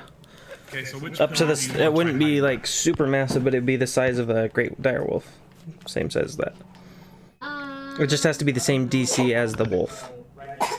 You should, if you look in your things, it should show you that you've seen. 1, 4, or lower. Yeah, click on the wolf. So go into Roll20, into your compendium area where your character sheet is. There's a wolf. You should be able to click the wolf. Alright, so you go ahead. And it should give you a dash DC over stat. there, and you get behind the There's pillars, giant successfully rats, hide yourself, poisonous but snakes. the bugbear, You can be a poisonous he snake, does but not a turn flying around poisonous in a small snake. way. He There sees, is no your info on them. They're just bloody little shapes. footsteps because you did lay Oh. in the blood puddle, so he knows where you're at, but you are hidden from Here, him. I'll find it for you. Okay. Yeah, I was gonna ask if I could have your creature image, actually. You can stand in Orc these next to shapes. Flint here. Hours equal Orc, to half Orc sees you your coming level. over here, Flint, come flying My over. druid level Companions is went it on. 3 now Swings because at we're you level 3? with Yeah. his own axe there. Oh yeah. It says your druid level, so if you Your character sheet's multi-class here, guys. and you upgraded one other class, then you'd be like level 2 druid and level 1 cleric. One.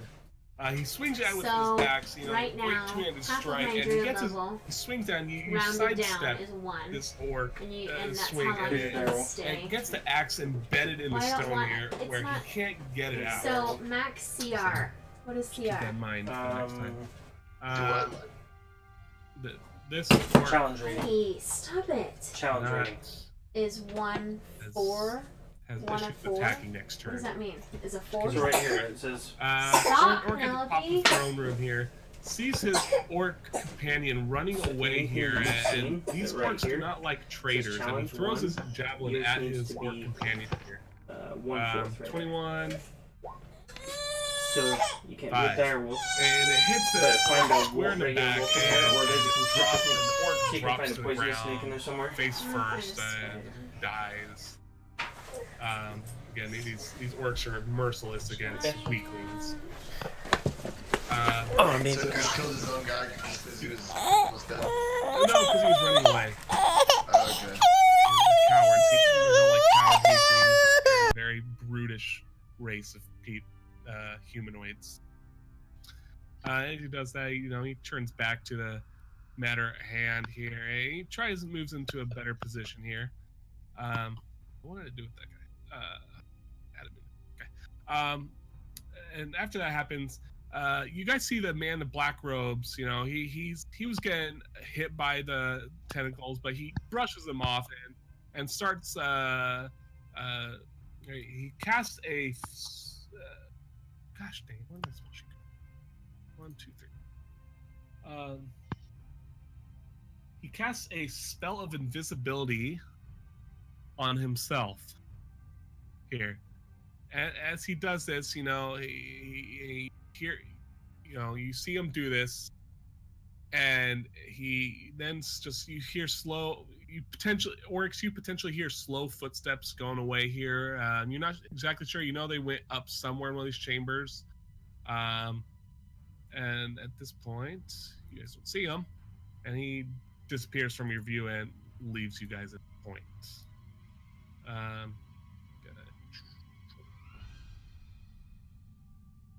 Okay, we did that orc. All right, Rurik, your turn.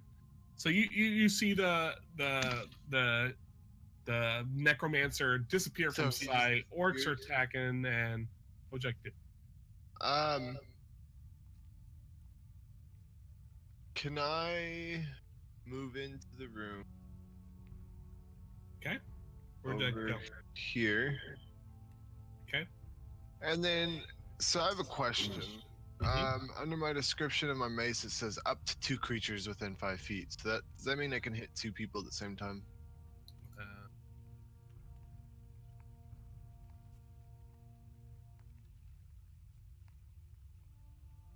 Where are you seeing now? When I hit the cog on my mace, Yeah, I'm looking. under description, it says up to 2 creatures. Oh no, that's default text right there. That's Ah, right okay. like, Okay, cool. See how it Okay. gets replaced. Okay, no problem. Is the guy to my right? Is he burning or? What's going on? He is. So you technically, yes, he is burning, He's burning. Okay. but What's going on with the guy in front of me? guy in front of you, his axe is embedded in the stone ground. He hit it with such force that he's trying to pull it out to wedge it out. Okay, so I'm gonna smash his head. Can I get advantage on him? Yeah, you know, yeah, a lot. So you can attack him with advantage. Okay, great. That's good. Go damage. Oh, What? Why is it 3? Why isn't it? that what should be? Should be like. Okay, so it is. I mean, 3. Okay. Yeah, whatever. Oh, Okay. Yeah, it's working. I don't know what went on with that first one. So he's distracted. You go and smash him in the back there with your axe. You know, Nice. a little chunk of breath escapes his mouth.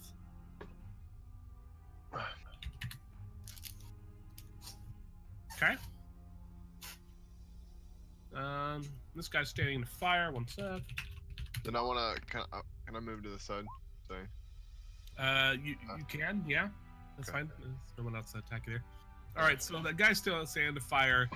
He's burning up, and he succumbs himself to the fire. That seems to be usual with enemies that are standing in this. So he can't take enough. His hide armor catches fire, and the rest of him engulfs, and he just drops dead to the ground. Burning. The smell of burning orc flesh fills the room, and it's very unpleasant. All right. Orc top Flint. Flint. So this guy, he sees you duck and dodge and weave in here, and he decides he's gonna step back. So go ahead and roll a attack of opportunity first, Flint. Okay. Just normal attack.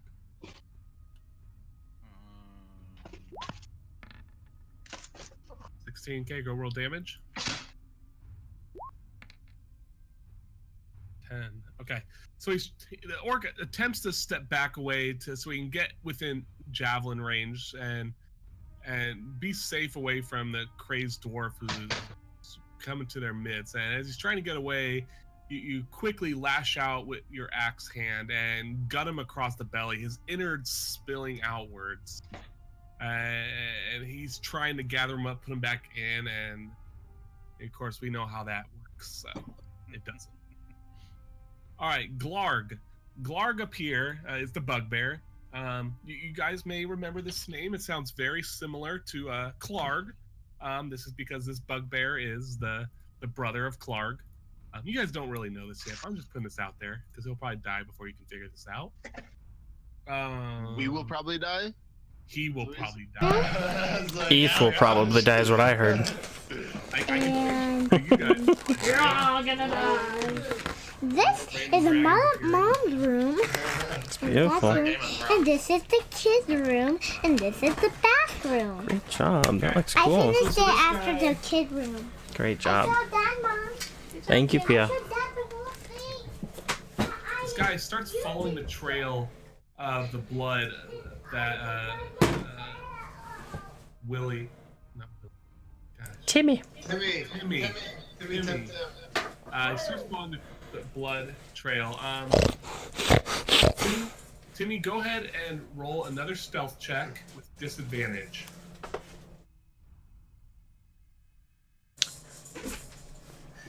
Cause I'm so stealthy, but you didn't know.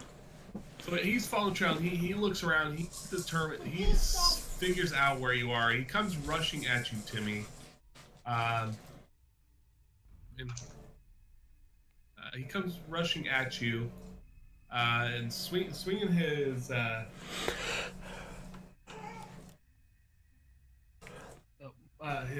morning star at you.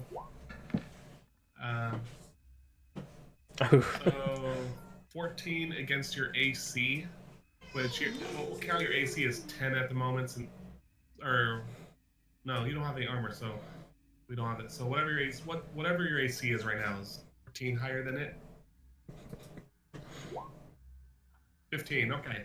So armor on, so I don't know where it's actually at. right.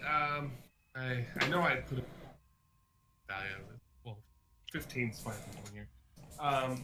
So he swings his morning star at you, and you definitely duck out of the way here. He knows exactly where you're at, but the morning star slams into the pillar. Bits of dust fall down from the ceiling as the room shudders a little bit. Not a lot, but just micro shudder you're feeling because you're Swerve Benelli, a deep gnome. You're in tune with the stone, so you can definitely feel these kind of things happening. All right, Estella, what would you like to do? Okay, I'm gonna step into this room. Okay. Be next to my friend Flint. Alright. And so I'm gonna cast Bonfire on Glar. By the way, what simple weapons did you pick up? Back out of those two I allowed. I didn't decide yet. I will decide though after this turn. Is that okay? Yeah, that's fine. Okay. Well, make sure you have all your options available to you. And which one are you casting it on? Sorry. On Glarg, up there. Yeah. Because it has to be 60 within 60 feet. So. Okay. I'm gonna have you do this with disadvantage because just the way the walls are. Because by some pillars, you guys shoot around some pillars. And okay. So what if I moved over? If you got, I'd say you can move over there. I'll let you do it normal there. Just barely, yeah. Just barely, I'll let you do it because he's on the side of the pillar there, in the center zone there. Okay, sounds good.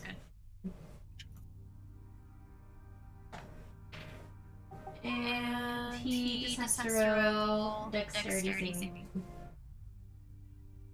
Okay, one second. I was just saying I can turn off snapping the grid here. Okay.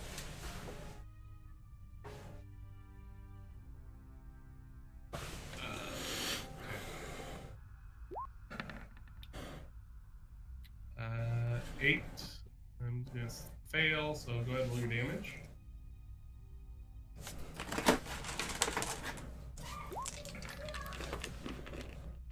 A whopping 2. Okay, so you get over, you see you happen to catch the bugbear in the corner of your eye as you're looking for a target here, way down the hallway, and you see him, and so you see him chasing after something which you determine can't be good, and you cast your bonfire at him there, and the bonfire it erupts out the side of one of the pillars here, and it grazes his arm. His hair singes a little bit, but he doesn't seem to be too affected by it. Okay. And I also had a question because I can. What is it called? I can wild shape now. You can. I did show to your character, or you specifically, monsters you can shape into. Oh, sorry. Where's that? It should be on the same tab as your character sheet. So journal tab. You should see wolf, a giant rat, and a poisonous snake. Okay, I was actually wondering about the giant spider that we saw. One of the animals is a giant wolf spider, and it is in that 1/4 that I can go into. I wondered if that would be something I could do or not. Wolf spider. One sec here. We saw giant spider. This one's a CR 1/4. Yeah, I would allow it since you saw the giant spider. I think right, that's what I was wondering. Reasonably do this one. Okay, sounds good. Because yeah, I see those monsters, but I wasn't sure on the stats of some of them, so I'll look them up.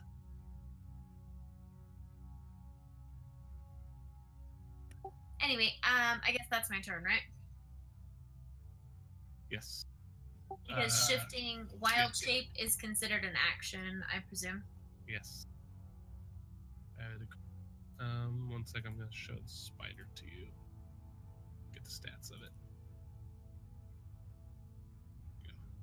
Okay, so you should now be able to see the spider and its stuff. So you have to use that stats and everything at this point now. You can't cast any spells, I believe, except to get out of it. Okay, good, great, grand. Any other questions? I think I'm good. Okay. Flint, it's your turn. Okay, I will attack the guy to my west. Yep. Do it with advantage because he's still trying to pull his axe out of the ground. Whatever damage you want to do. Good. I mean, just look at the damage, the health, the situation. Like Spider would let you crawl on the ceiling, they couldn't necessarily hit you as easy. That kind of stuff. Well, what's nice is that there's no restrictions on my movement. Dodge the side a little That's bit, what's and really retaliation, nice. swing your axe back at him, and you smack it right into his shoulder, embedding it about 3 inches deep in there, and blood, satisfying bloody slap like, as it goes in there. And there it it's is a now. pretty gashing with blood. When he starts added this spraying giant into wolf the spider- artery. It starts What? spraying out. And When he added this giant wolf is spider, it squealing has in all pain the here. stuff, but the other ones, for some reason, He probably just didn't add the others, you just have to add them. How do I do that? Did he add Giant Spider or the Wolf Spider?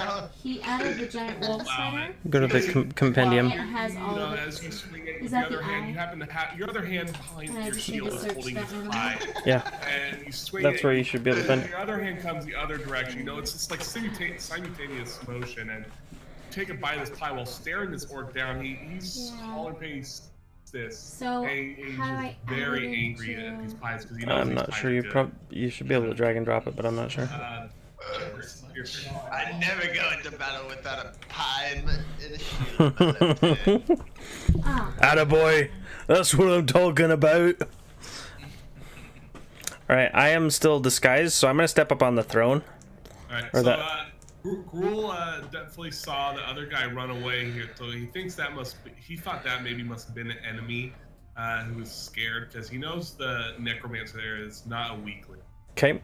Can I tell the one to my left? Can I try and convince him and say, catch that intruder, go! gotta roll up persuasion. And leave no, what's the word? Don't leave no survivors. He's a dangerous one. Make sure and take him out. Should I do not disguise, deception, or performance? So this orc examines you. You come up to him, and he sees Gruul listening to you. And he looks at you, and he narrows his eyes, and he's not so sure about this. He saw you pull that javelin out of his shoulder. That threw it, in fact. So he's been watching you this whole time, and he doesn't fall for your ruse. Okay. And I say, "You insolent worm!" And I reach out with my hand and cast Burning Hands and I want to try and slap him. Just backhand. Whoosh. I'm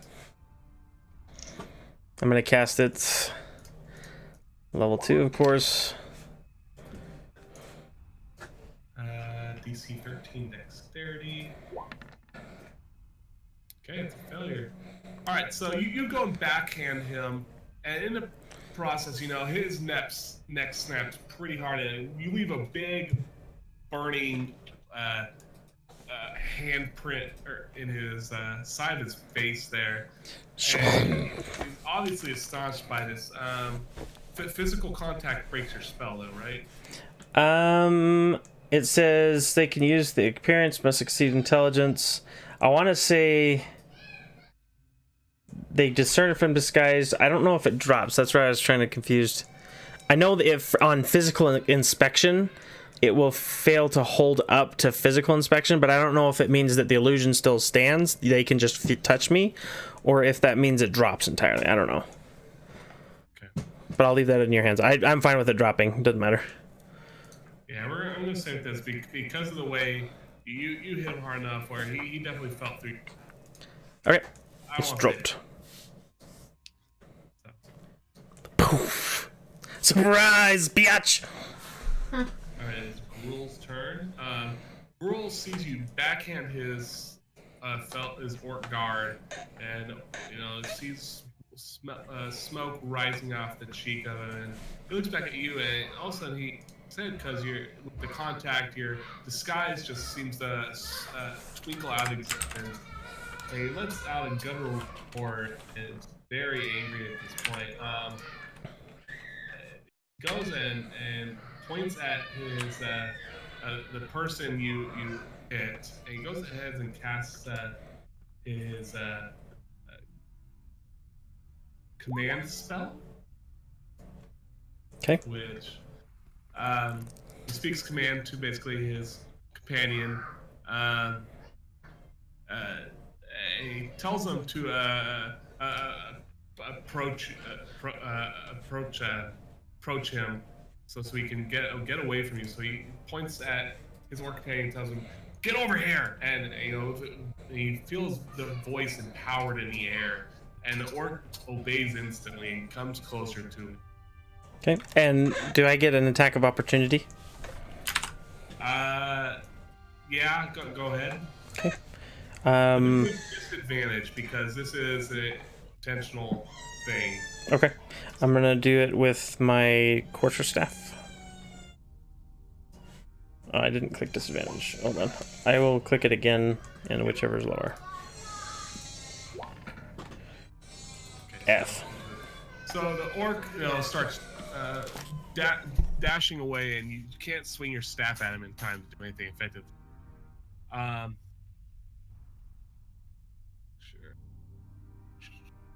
Sure, that's it.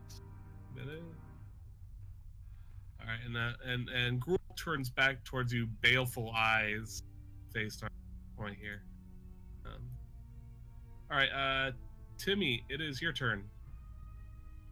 So you got Glarg coming down. You see a flash of flame appear near. You're not sure where it's from, but what it's from, but you suspect it's from whatever's going on down in the throne room down here. But Glarg definitely knows where you're at and is coming for you. His club pulled out and ready to hit you with. What would you like to do?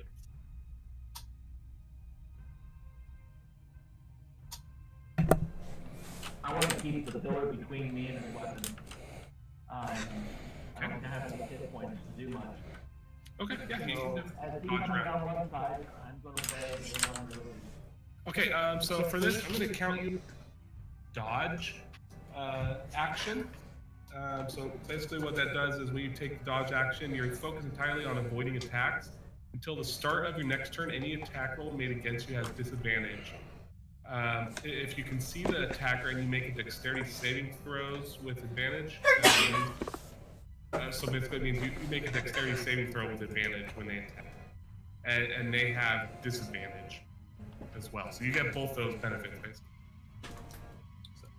So we'll keep that as dodge action. So you're nimbly dodging back and forth around this pillar, avoiding this bugbear who's obviously coming for you here. Orc. The orc who is in command, or was commanded by gets closer and he backs away again, and he prepares another one of his javelins to throw at you, orcs. Okay. 8. 8? No, does not hit. So he attempts to throw the javelin, but you hit him so hard inside his head that he can't see out of his one eyes. So his aim's a bit off here, and it goes and hits the throne behind you without any effect. Okay, and I want to react to that using my Hellish Rebuke reaction spell. Okay. I thought you had to be damaged for it. Let me check. It doesn't say there. How dare he attempt? One moment. Okay, thaumaturgy cantrip. Hellish Rebuke spell, second level spell, trait gaining ability to do so after long rest. Feature level, nope, that's not it. Casting time, 1 reaction. It has a verbal, somatic, 60 feet, instantaneous, evocation. Point your finger, creature that damaged you. You're right. I cannot unless he damages me. You are correct. Okay. So, never mind. Belay that order. Yeah. Alright, so Orc and the Orc in front of Flint still, takes that axe to the shoulder there. He lets go of his axe and attempts to run away from you, Flint and Estella. So I want you both to make attacks of opportunity. Do we just choose a weapon to do that with, or? Yeah, whatever one you're currently been using.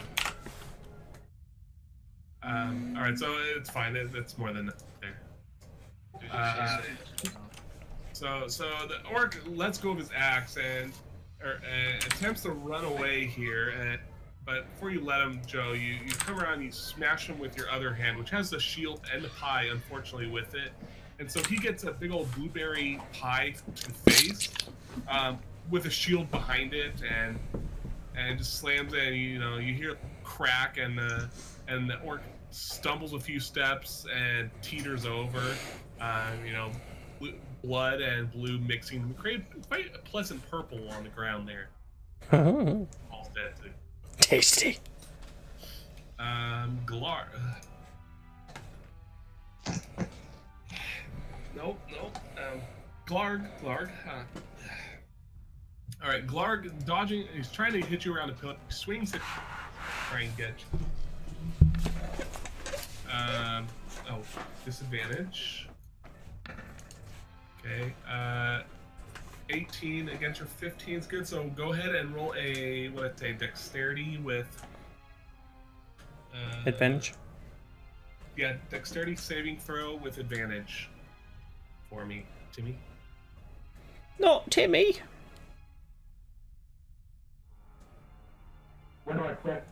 So in your character sheet, you should see saving throws. It's just to the right of like the normal stats. So click dexterity and then. That isn't. Yeah, there you go. 23. So he slams it. The left-hand side where it says Strength, Constitution, -1 with the modifiers. You click the name on there. Dodging out of the way of him at this time. And again, the room shudders a little bit more time that you can feel, Timmy. More dust and little tiny chunks of rock come down from the ceiling, but I have advantage on saving throws nothing against too much being yet. frightened. Rourke.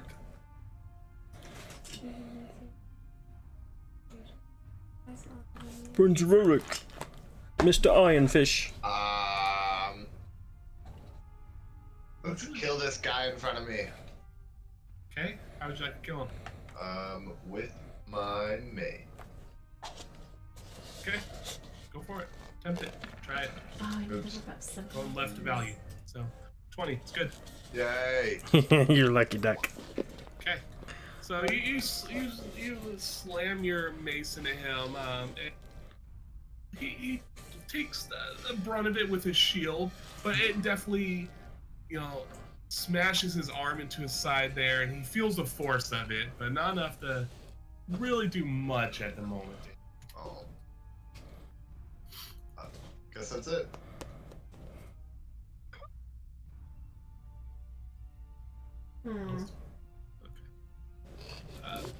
Alright.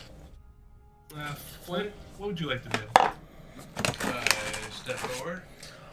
Okay. And swing my battle axe at this dude. Pretty sure there's attacks of opportunity that should be going on here or something. We're wrong in this.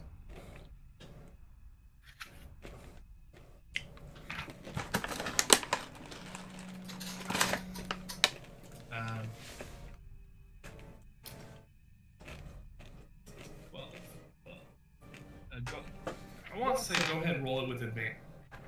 So we're trying to look up combat rules here. I know there should be. Hey Preston, Hmm. did we just find simple melee weapons? Not range? Corey, was it simple melee only or just simple in general that were in those crates? Simple in general. Okay. One second. I'm trying to look at these rules for this. Okay. Becca's looking at those simple weapons, is why I asked. So. We gotta help Timmy. How many weapons can I have on me though? Gotta help I know, but I want to. Preston, How many weapons can we even have on ourselves? He is a gnome. What, Beck? I said, how many weapons can we even have? You can carry as many as you want, as long as your weight will allow you to. As long as I I'm want. heavily encumbered, which means I take a penalty to how far I can walk. We all are heavily Okay. Yeah, so if you But take he the said weapons... He doesn't care. Okay, if he doesn't care, then don't worry about it. Just take you only take 2. Start running up to this orc, or this orc shaman, and he just taken a blow from Rurik's. You see him take a blow from Rurik's mace, and he sees you coming out of the corner of his eye. As you swing for him, he deflects your blow with his shield, with an upraised arm there. Can I use my action charge to try again? Yeah. Go ahead. Not gonna get off that easily. Flint's coming after you. Alright, that's good. Great. Alright, so, he deflected your axe, but you happen to just bring it back just the right way, where you come back slashing across his ribs there, putting a pretty good gash in his side. It's random. Alright. Ooh, maybe I want to get a whip. Orcs. So currently, the orc has turned away from you as he's defending blows from the doors. Okay. Okay. I'm gonna take my quarterstaff and I'm gonna try and slip it between his legs. And I'm gonna try and bring it right up into his nethers. Okay, yeah, we'll do it with advantage. Okay. I'm just gonna start doing that now. So I forgot to. Yeah! Finally! Yeah. Go ahead, roll damage. Ooh. Okay. So What? the orc turning away from you, you see opportunity. He's, the orc's just in that odd straddling position of trying to turn. He's got his legs pivoting. And you bring your great staff, your newly found great staff, up into his nether regions, and you ring a couple bells up. I say knock knock. And the orc lets out a squeal of manly pain that men maybe only know. This for anybody, but he makes a And I want to finish my taunt with, just be glad I didn't tell you to turn your head and cough. All right, Stella. Alright.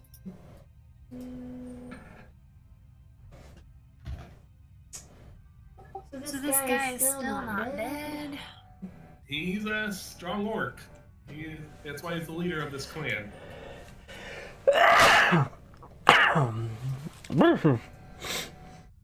You go beast farm and kill stuff. I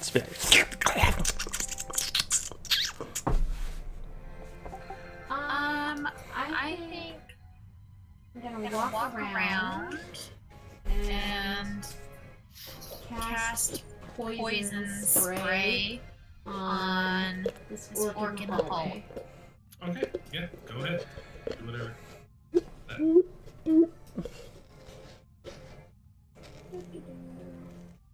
I have to make a guy's saving throw? I do believe. Oh, apparently it's wrong. Constitution. Is it Constitution just a DC 12? Poison? Yeah, Constitution. If you succeed in that. Is it half damage if he succeeds? Save throw, take 1d. Okay, so it's just. Okay, you can do it at first level, right? It's not a level spell, it's a cantrip for me. Alright. So you run up to the orc and you jut out your hand and a spray of poison appears and mists towards the orc. But the orc wafts it away and it is unaffected by it. Orcs. Alright, it's Gruel's turn. Gruel, seeing he's surrounded and most of his compatriots are dead, he tries pleading with you guys. He drops his axe or his spear he asks for mercy. Please, stop it! You know, he's growling at you guys in Orcish. Does anybody Orcish? I do. Preston, I think. Okay, he's growling at you in Orcish. Everyone else, Can I be a can't really monster? understand it. Not sure What? if he's Can I be a threatening or monster? whatever. But he's dropping spear at Moland, and he's cowering with his shield, asking for they'll stop. Does he have to roll for persuasion? I'm just kidding. I thought I Glarg think we was roll the. Because- our own persuasion. Well, that's what I'm wondering is, in that event, he's choosing not to attack, right? And then it would be up until our next turns before we can respond. Is that how that works? No, you could respond. Just not with an action, right? Just a minor, like a speech pattern or whatever. So he's saying this. He's trying to convey this that he's trying to surrender peacefully. Okay. But Preston, you're seeing through the lies here, and you're not believing him. And all of a sudden, as you know, his hand he dropped the weapon with juts back up, and a spell comes out of it. He casts a spiritual weapon, basically. And casts it towards you here. 13 against your armor class? That just hits. Question. Yep. I have protection and he's within 5 feet. Does that work on this type of attack? What's it give again? It says when a creature you can see attacks a target other than you that is within 5 feet of you. I'm 10 feet away, though. To impose disadvantage on the attack roll. Right now I'm 10 feet, though. Yeah, but he can Well, cast it's disadvantage correct, on the but- enemy. Oh, gotcha.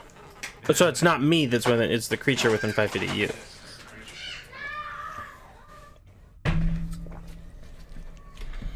Okay, I'm reading the spell, make sure I chose it. Right.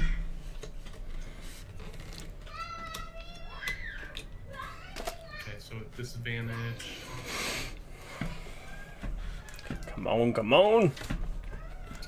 Let there be life. Oh, Okay, so still hits.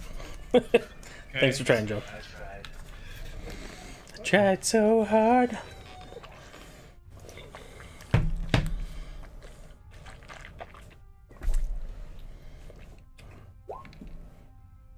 All right, so he brings his arm up and you see a cruel grin appear on his face, and he juts his hand forward, and a glowing blue spear materializes out of the air and stabs you through the side. You know, it grazes past your side, feeling a gash there. You start bleeding. Whoa! And then in that, I was like, "Oh no, you didn't!" And I point my finger at him, and I do the whole like kind of shot and do hellish rebuke right in his face. Oh, okay, sure.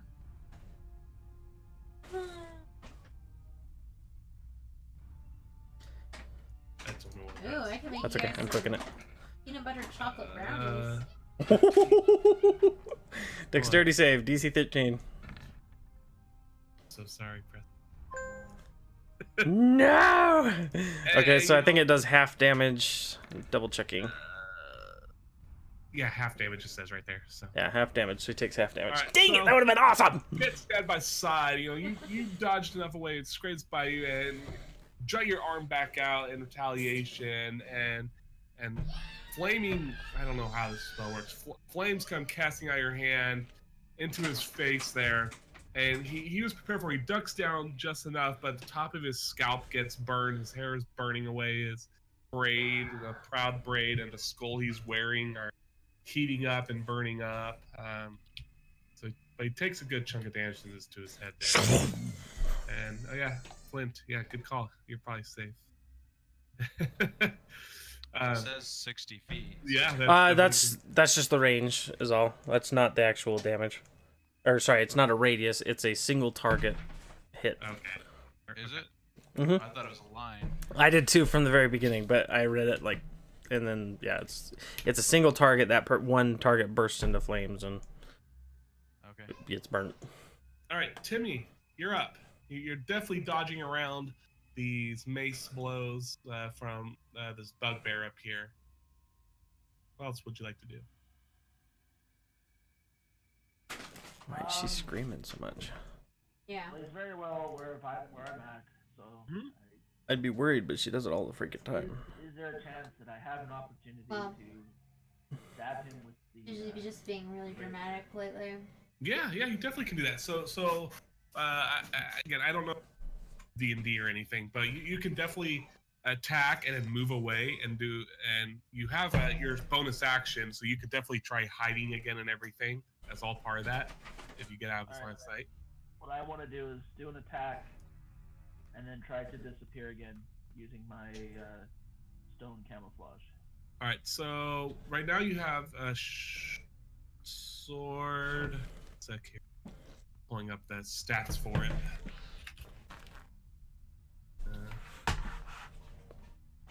Which weapons did you choose, babe? Quarterstaff and Great Club.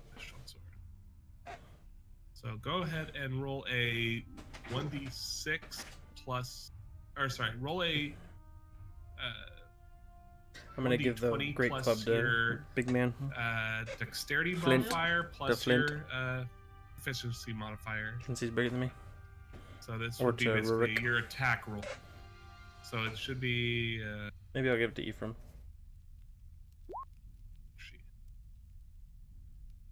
Yeah. We're all, hold everybody's on, short but me. Everybody's really short but me. Pull that I'm the, one time. I'm the only tall one. Strength instead of your Come, children. Let us go. Okay, go roll it one more time. Let's see if the equation's close enough here. Yeah, because Reese was the only other tall one. 20 plus 2 dex plus efficiency. Okay, yes, cool. Same equation then. Alright, so. Attack of the little people and the tall devil man. Alright, so. No good. So you jab your short sword at him, but he shrugs it off and doesn't do anything What? too heavy. I was at the wondering moment. how else we would have gotten in here. Okay, and how about my retreat? It was from the top. Alright, so where would you like to go hide to next? Go ahead and move your character near it, or.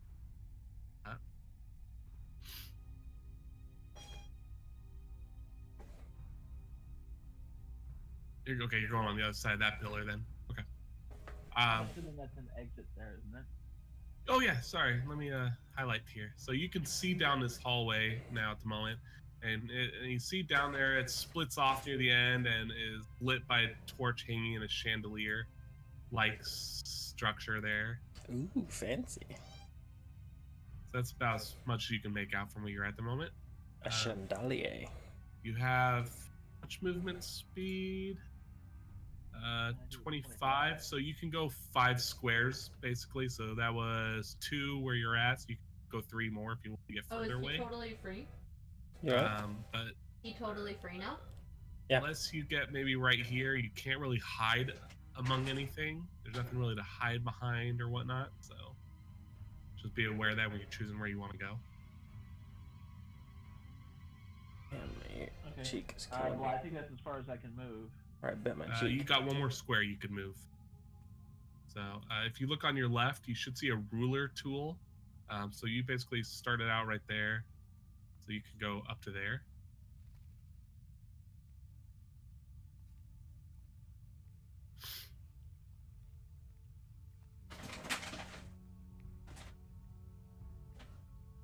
Hey, Sneaky's got pink like me.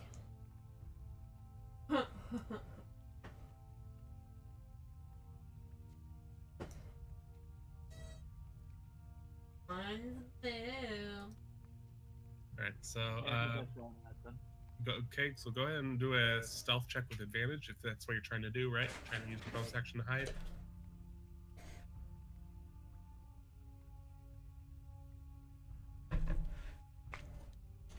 You can do it. Oh no. We'll just roll it one more time. So with advantage, so we'll take the higher of the 2.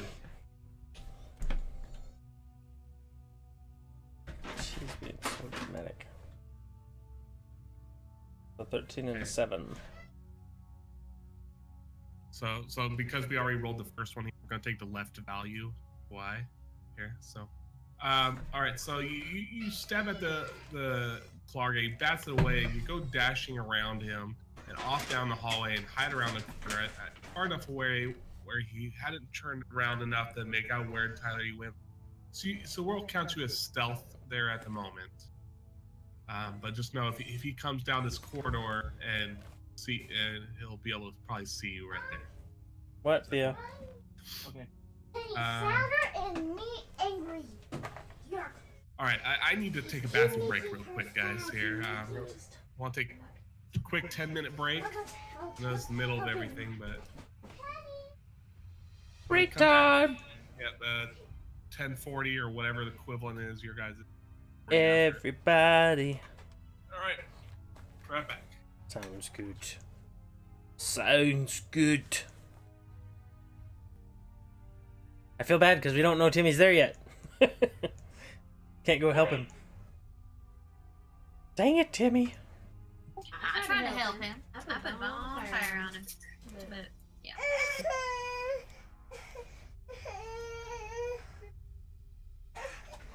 I'm gonna go throw the Right? May you survive long and prosper. So What? essentially, if the bugbear guy hits you once, I'm pretty sure I'm dead. Right? If he hits you for twice your max health. That's an insta give. Well, good game. Good night, guys. Thanks for playing, Timmy.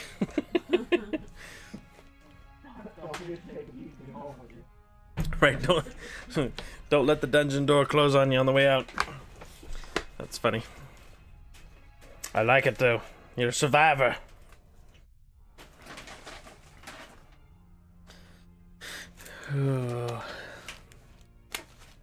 It'll be fun. It'll be lots of fun. Penny, you cannot shuffle. In case you haven't gathered yet, my character is book smarts and mentally retarded when it comes to street smarts. And melee weapons, as you'll quickly find. Anything melee, until I stabbed a man with a fork and did 1 damage. That was the first time in all 6 sessions that I've actually done damage to someone with a melee weapon. And every time I've always died or like have fallen unconscious in almost every single match. Except for last time. I had the worst rolls with melee weapons. Seriously. And I have a -1 to my strength, so if I hit something that uses strength, like last time, I hit the dude with my scythe, and I used strength, and I have a -1 to strength. I rolled a 1 for damage, and so it did no damage whatsoever. It's like, gosh dang it! Then Flint, he's our ballerina, our battle ballerina. Rurik's our battle mage, and then Becca's our tactical nuke.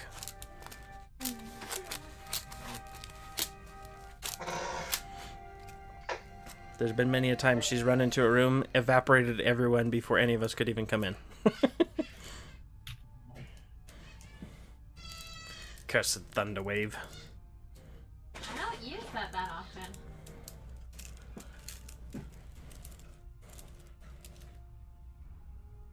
But I just commenting to Becca, I was like, you know, I'm the only person that's over 4 feet tall here. So it's like, come children, come with me. I was gonna say, you guys keep picking short characters here. If I die, I'm coming back as a halfling. We're all gonna look up to you. It's the only time that anyone's ever looked up to me. So when I die, can I play the Ghost of City? Go possess people. If we get to that point, you can be a pirate. Yo ho ho in a bottle of rum. I must say though, I like your pointy hat, and I want to know if at any point in time it becomes damaging. Yeah, if you find a character token you would prefer me to add instead, like these other guys use, let me know and I'll do it. That was just the only gnome token I found off the top of my head. It looks like a typical garden gnome. I know, it's like, that's amazing. He's gonna go headbutt somebody and stab him. You've been impaled by a gnome's hat. It's not the Travelocity gnome. Yeah, right? Yeah. Yeah, good? You say please. You say please. It's fantastic. I just need a giant red hat, like a red triangle pointing up. Right? If we find one, he's got first dibs. There we go. What you doing? Is that an from I heard come back? I'm here. I've been here. Oh, I've been waiting. back. I'm back. Becca's back. Okay. Joe, you back? What? Yes. Oh, you baby back, baby back, baby back, baby back. Ribs back? I wish I had ribs. Me too.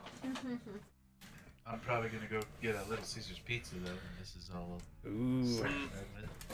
And get some panda too? That's an option You have to go to now. Idaho Falls for that. Nope, he doesn't have to go to Idaho Falls. Tell him the good news, or Joe. Tell Becca the good news. There's a panda in Rexburg. That's crazy. Yes, we graduated. Do you have Do you have any other new restaurants? Freddy's. Yeah, Freddy's. We got a Papa John's. Cafe Rio. Main Street does not look the same. Completely different. Portishead. It's like you're almost a real town now. It's true. All right, so everybody's back here. So, Becca, you've seen glimpses of movement and whatnot going off down the hallway there between Pillar Room. You see that bugbear chasing after something. And so maybe you've been trying to get closer here. You throw your hand out trying to poison this orc, and he'd swat it away. And in retaliation, he swung at you with his axe. 18. Yeah, that's a hit. Yeah. And 6. So he Oh, swings you're at, so lucky. That's a at D12 you dice. with his axe after swapping away the That's poison double there. D12. It was And 12, it he been 24. gashes your hand. It's not a great feeling, but it hurts, stings a little there. All right, and in doing so, he's gonna back away again here. Try and get further away. All right. Does she get an attack of opportunity since she's right next to him? Trying to decide if I want kitty corners that count next to him. Okay. Yeah. I just thought it was 5 feet any direction, but. Right. Yeah. Okay. Go ahead and roll an attack, Becca. We'll see if your attack of opportunity will. As he tries backing away after slashing at you. Alright, I'm gonna roll, or I'm gonna do my javelin, my shillelagh. Have you cast Shillelagh? Oh, you can't. It's a regular attack. Yeah, it's a cantrip. You gotta use a so regular it's just gonna melee. be a regular attack at the moment. Oh, okay. So just my javelin then. Or Yeah, whatever okay. yours is. Did we update your javelin to be use a +1, dexterity? yes, it's using +1, not -1. Okay. So it looks like it's right. Alright, well, 3 misses regardless, so no. Amazing. Alright, so you try stabbing at him with your javelin as he's back to the corner, and he fends off the attack with his axe. Trying to go and get some help from Glarg here. Glarg, he's just swatted away that he definitely is churning chase after him here. He can move 30, okay. So he comes thundering down the hall here, and he sees you hiding around the corner. He sees. Excuse me. He comes around here, and he sees you sitting around the corner. Unfortunately, it's not much cover. No, Timmy, At no! this point, he takes a swing at you with your Morning Star. Wow, you're getting lucky as heck. 8, I'm pretty sure misses. And he swings at you again with his Morning Star, and you're dodging out of the way. You're avoiding him at all costs, and it's definitely frustrating him. Rourke, you see this orc shaman in front of you guys going wild. He just conjured a magic spear into Oryx's side there, at Oryx's side here, and flames go firing back at him from Oryx. What would you like to do?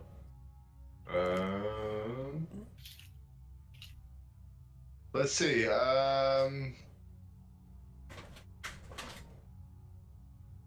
Let's just try to attack him again. Okay, sure.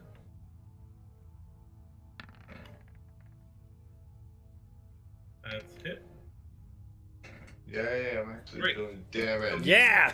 So he's cowering back. He's ducked down or he's ducking away from the flames orcs that just set him while his topside's burning. He goes smashing your mace into his head, and while his skull, his animal skull he's wearing takes the majority of the damage and shatters.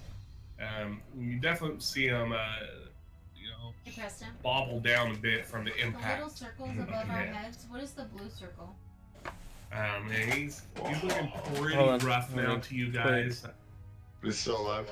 He's still alive, but he's pretty rough at this It's moment, not specified. If hit the cog, and having a hard time. you can here. go He's and like with that hit, he went down to one knee. I think it's move speed. Um, It's just got a lightning bar. Alright, You Flip. can do whatever you want there. Yo.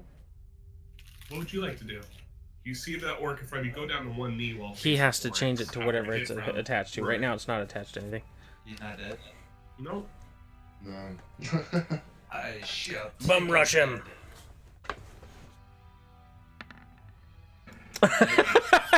Only time advantage. 'Cause He's facing me. Yep. Because that was embarrassing. The DM was embarrassed. he's not facing you, so okay, it's a hit. Alright. That's a hit. All right, how would you like to finish him off? Oh no, Well, no. he's on the ground. Not No, dead. he's not finished off yet. He is not. So he goes down to his knee, and you slash at him from the back with your axe, and it embeds itself in its spine, and he's coughing up blood. And he is near out there. He's on all fours at this point on the ground, coughing up blood, near dead. Okay. I'm gonna try something just because it sounds fun. Yeah. So Do it. I have maneuvering attack. Says when you hit a creature with a weapon attack, you can expend one superiority die to maneuver one of your comrades into a more advantageous position. Okay. Battle Commander Flint, I like it. So you add the superiority die to the attack's damage roll, and you choose a friendly creature you can. Oh, that's cool. So I expend a superiority die, and then I roll a d8. Okay. So I add 8 to my attack. To your own attack? You can do it to yourself, please? Well, that's what it says. Oh, I thought you were moving someone else to an advantage. Well, it says Or you. you add the superiority die to the attack's damage roll. So I'm attacking, and I don't know why I get to add the superiority die damage, but I do, and then I get to maneuver somebody else somewhere. And they can move half speed without provoking opportunities of attack from the target of your attack. Interesting. That's cool.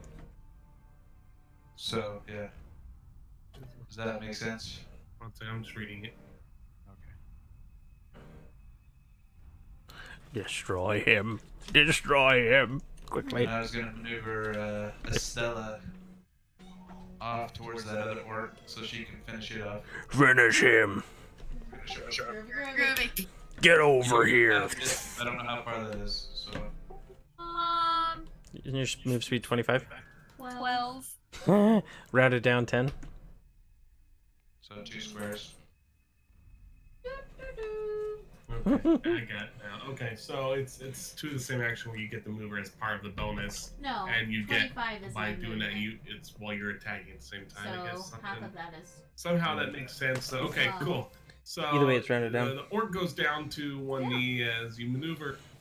Because I can't move half of this square. Yep. To chase down the other orc, and as this shaman in front of you goes down to one knee, you go and you kick it with your boot, and it just flops forward on its face and doesn't get back up.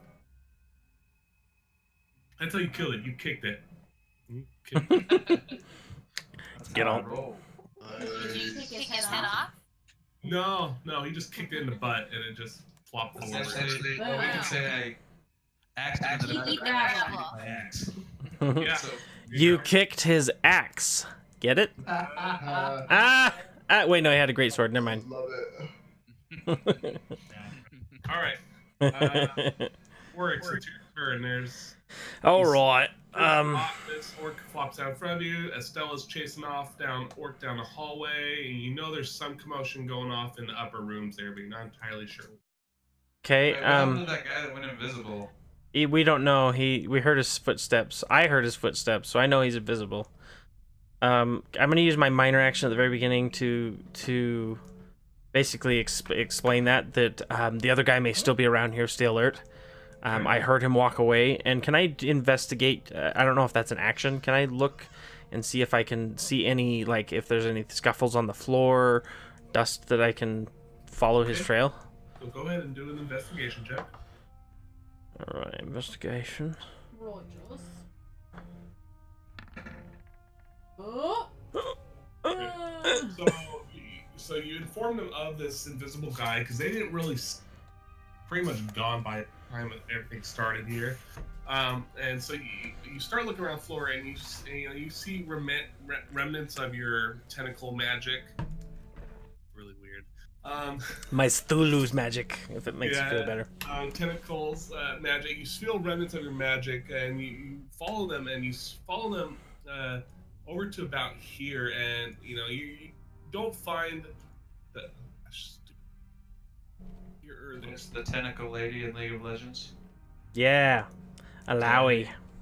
Modeled that after. So Pretty you much. follow it over there, and you come to this wall which has some rune engraved into it that's glowing yellow. At the moment, you're not sure what it is, but this is where you track down the necromancer too. Is this room? Okay. Assuming that's the end of my thing, then that's all I want. Yeah. I want to end my turn. Yep. All right, Stella, you get a shot for. Sorry, what? I said I'm gonna kill somebody. Yep. This orc has been backing away down the hallway from. No one gets away from Estella and her quarry. I think I'm gonna do a thunder wave. Oh, I'm glad I ran the other way then. Wow. By the way, Tammy, this is what kills everybody, so you might want to run. Okay. What's the AoE on this again? 15. I think. Hold on. It's a 15-foot radius in a cube, or is it a sphere? So I think Flint and the orc's the only one. I'm so glad. I'm so glad I wasn't there. All right. Alright. Dexterity saving, I believe, or. I'm sorry. I thought it went to you, but it's telling me there's a level of cast on. Yeah, that's fine. You can, if you move up another square, you should be out of his range. So. You still have movement, yeah. It's a 15-foot cube originating from me. And Yeah, if you were to move up one more, it would get out of his range. So you haven't used up any movement speed at the moment, so just be aware. awesome. Okay. I will cast it now. Okay, go ahead. Someone's got a little bit of an echo, just heads up. It's probably me. I'm not sure if I can cast it at level 2. Or How many level 1. how many spells did you use? I haven't used any. You haven't used any? Then you can use either 2 of your, I believe you have 2 level 2 slots and 4 level 1 slots. So what's the perk of casting at a higher level? Do I get Added damage for some spells. Higher spell slot dice, you get a D8. So you get, I think it goes to 3D8. Yeah, so at levels, when you cast a spell using a spell slot second level or higher, damage increases by 1d8 for each spell slot above the I first. guess maybe I should just read my spells. Sorry. So. I will get you in trouble. Ask Keyleth. What level are you casting this at first? This is just level 1, yeah. Okay, and that's Constitution.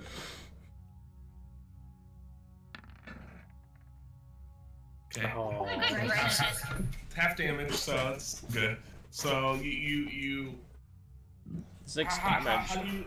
how do you cast your thunder wave here? Well, what are you doing to create this thunder wave? You have a verbal and a somatic. I feel like I just clap my hands in his direction and like boom. Incredible Hulk You style. clap your hands like you're swatting a fly here, and it's a tremendous clap, and boom, thunder wave expands outwards, and the eardrums of the orc just burst in blood. Like you see little gouts of blood spurt out either side of his head there, and he clutches it. His eyes roll back, and he starts falling backwards and just thumps to the ground. I say, take that second.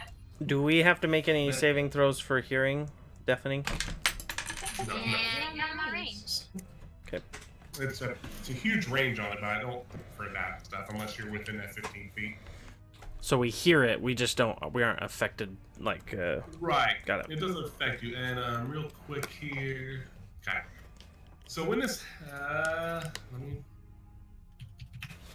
I feel like that room's collapsing. So with your thunder wave happening here, all of a sudden you guys start hearing rumblings here. All ends here, and with the rumblings, pillars. Here's I need tools. So the pillars that Glarg has been hitting. This one. No, okay, that's not acceptable. Whatever. unacceptable. Those two pillars Glarg has been hitting. They chunk off all of a sudden from the thunderclap wave, and they start collapsing down. Becca, I need you to make a dexterity saving throw, please, and Timmy, I need you to make a dexterity saving throw. Not Timmy. Okay. What the? What? What was that? Timmy, are you there, Timmy? Hey! It was nice knowing you, Estella. Sorry, just coming. It's all good.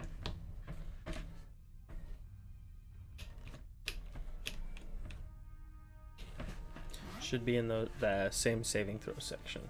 Okay, so we're going with the left value. So. Woohoo! All right, so. Timmy's a freaking Timmy, ninja.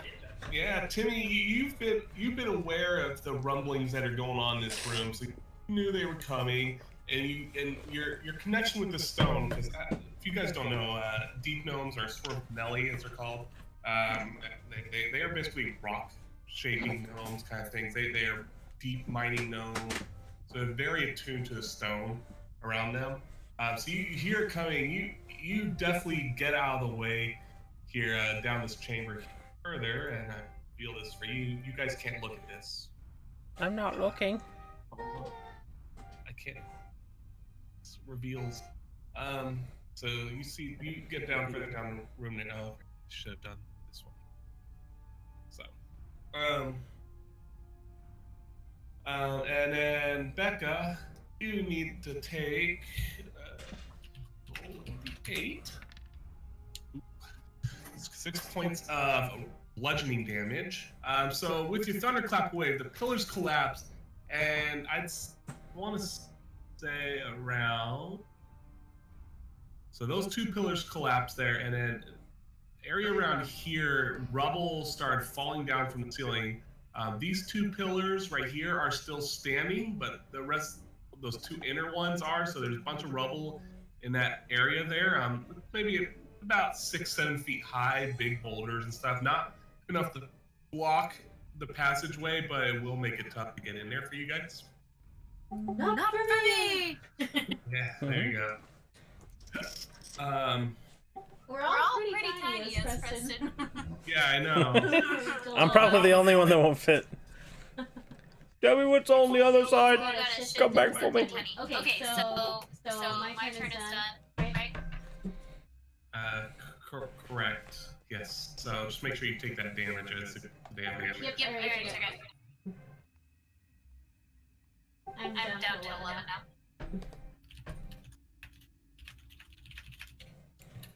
All right. Timmy, you got out of the way of the rocks falling and flying down the hallway there. You see there's further hallways there. Oh, the Glarg came. Does Glarg save himself? That's what we're checking here. Glarg does save himself here. So Glarg, Son of a bugbear. Doesn't seem affected by the chunks of rock flying everywhere. He's big and he's got his hide armor on. So, all right, Timmy, what would you like to do? I think I'm going to continue to flee down the passageway. Okay, so go ahead and move however many squares worth movement speed. Each square's 5 feet, so 6 squares you can go. 5 squares. Yeah. All right. He's gone. Poof. Like a puff of. Oh, dang it. I still have movement speed. I could have gone further. Did have. I didn't think ask you. It's okay. Right, hold on Next one time. sec here.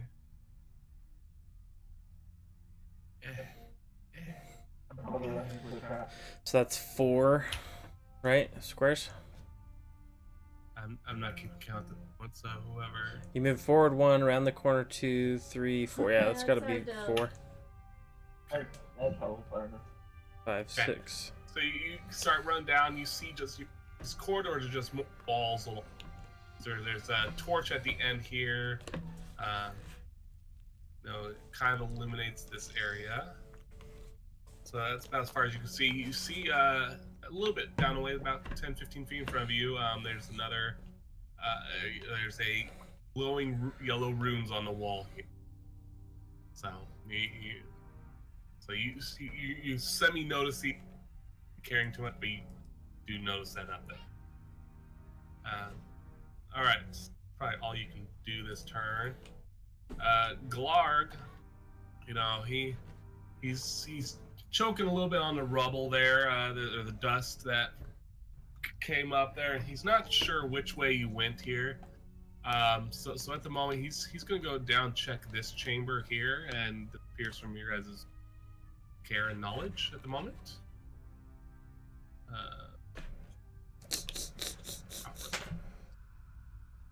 Oh snap! Sucker. Anyways, all right. What would you guys like to do now? I'd. Are we out of turn order now? For the moment, yeah. Okay.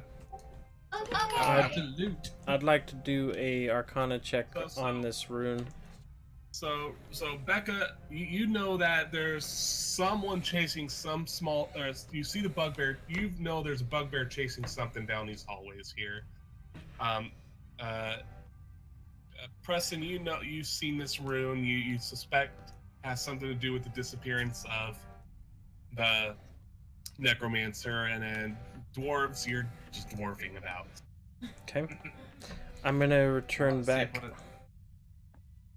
Sorry. I was just gonna say I'm gonna return back to the party, and convey what I found. Okay, so you've informed them of the rune. You haven't examined it at this time. You just tell them you think the necromancer's gone at the moment.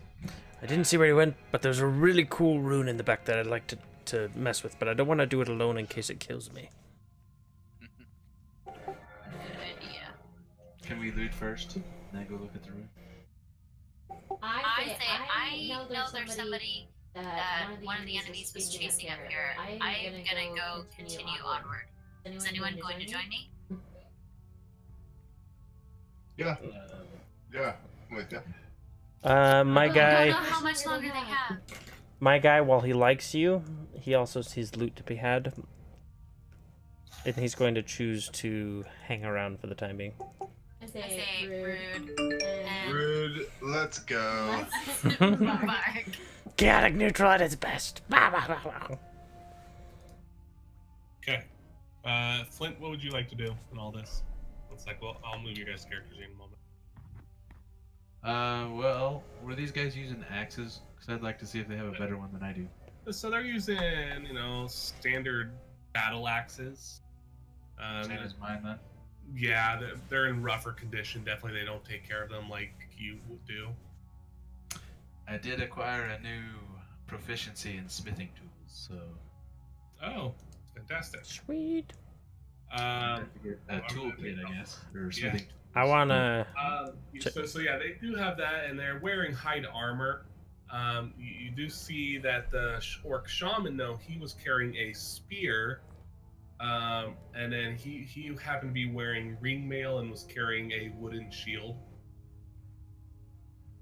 FYI. Is ring mail better than chain mail?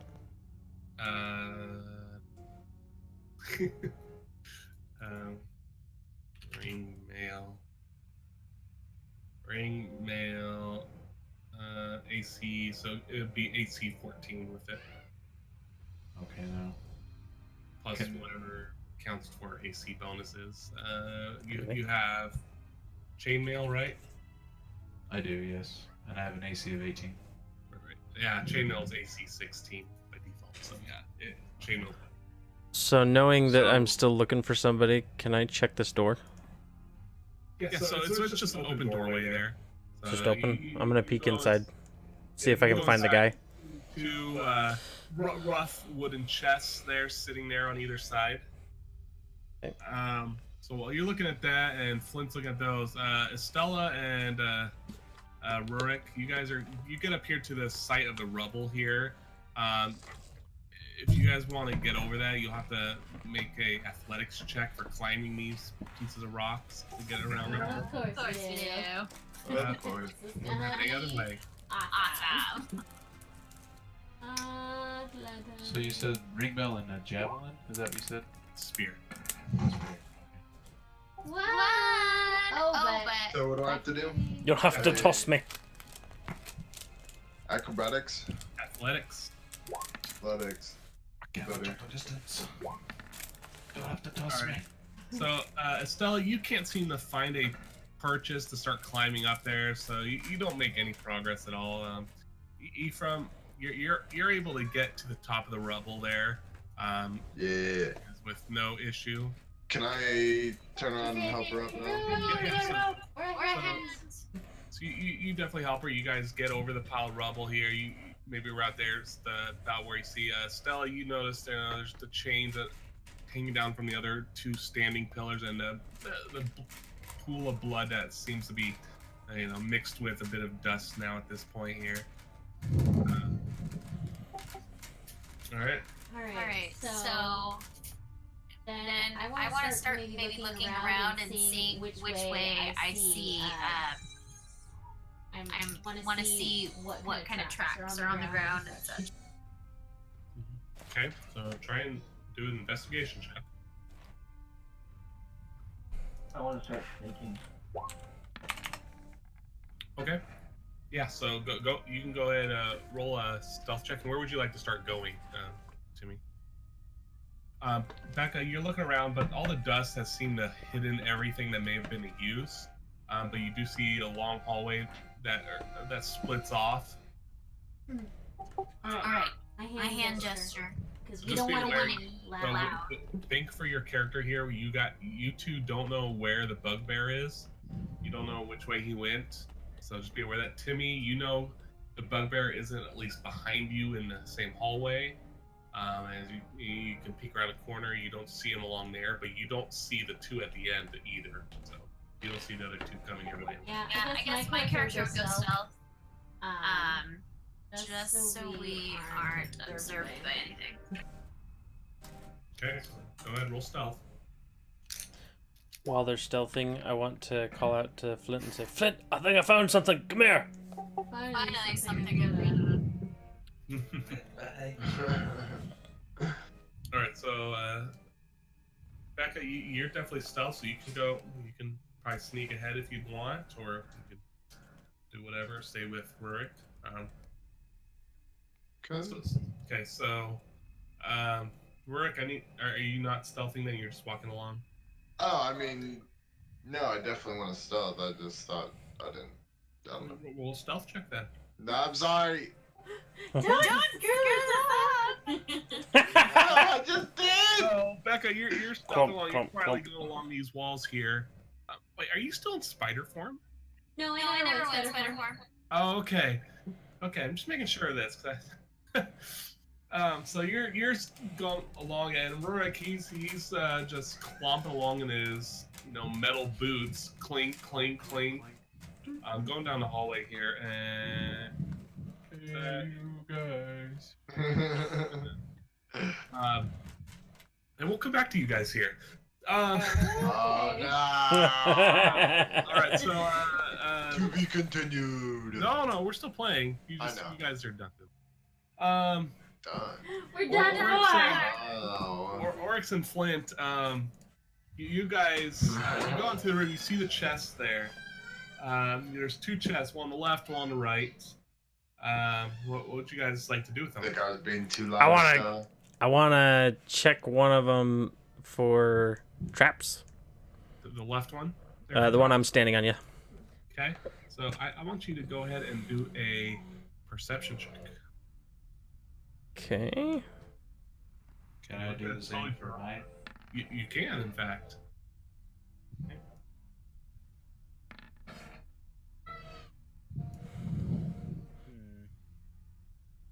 Okay. What do we see?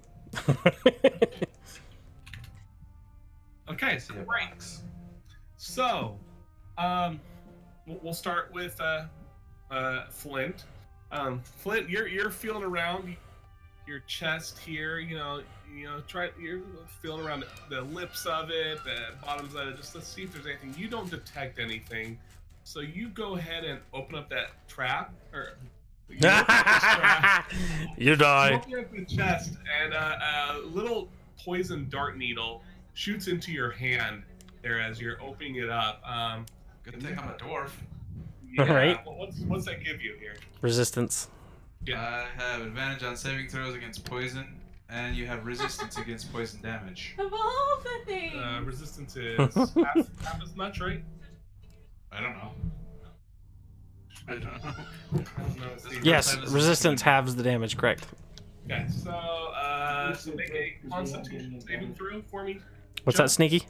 So I have advantages on saving throws against poison, so I do it with advantage. Yep. Sneaky was saying something. What was that, Sneaky? I was looking for time comment. That's Part true. of resistance.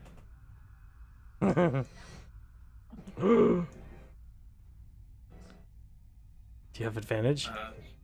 All right, great. So Oh. you resist it. So the dart goes into your hand, and the poison hasn't been maintained on it. So you shrug off the dart. Take a few points of damage here. Preston, you're feeling around your chest, and you rolled a 14. So you detect this little like the latching mechanism doesn't seem right on it. So you definitely feel there's something there. Okay.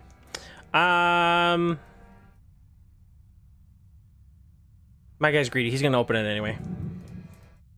Okay. So I'm gonna. He's gonna. At this point, I'm assuming this is handing in incongruency, not in a linear fashion. And I feel it, and I'm gonna think, maybe it's just Go special ahead luck. and make a dexterity check for me.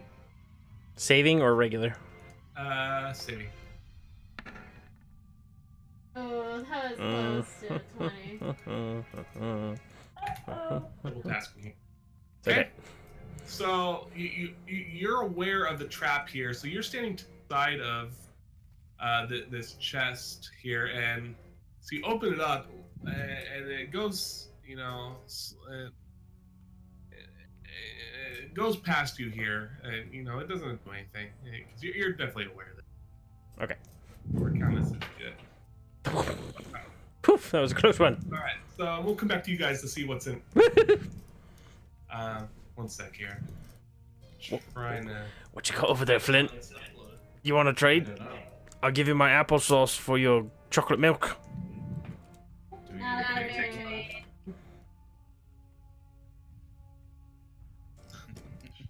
Sorry, hold on. Almost. And just remember, fruit gushers sit on the top of the food pyramid.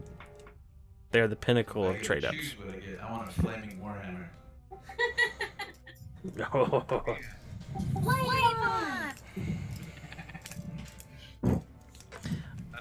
I told Becca that whenever she goes beast form, she has to shout beast mode.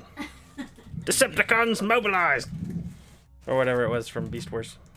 Right. What if he ends up with flaming Warhammer, but it's not that kind of flaming? Hey. Hey, Flint. It's the talking Warhammer. In a heavy sort of way. And then if you swing it, it laughs with Ilaria's voice.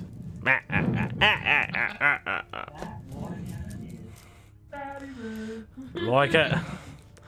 Yeah, got the new sculpt. That's when you sculpted a Sculpey, isn't it? The Sculpey sculpted gnome. I love it. My Sculpey sculpture died in the move.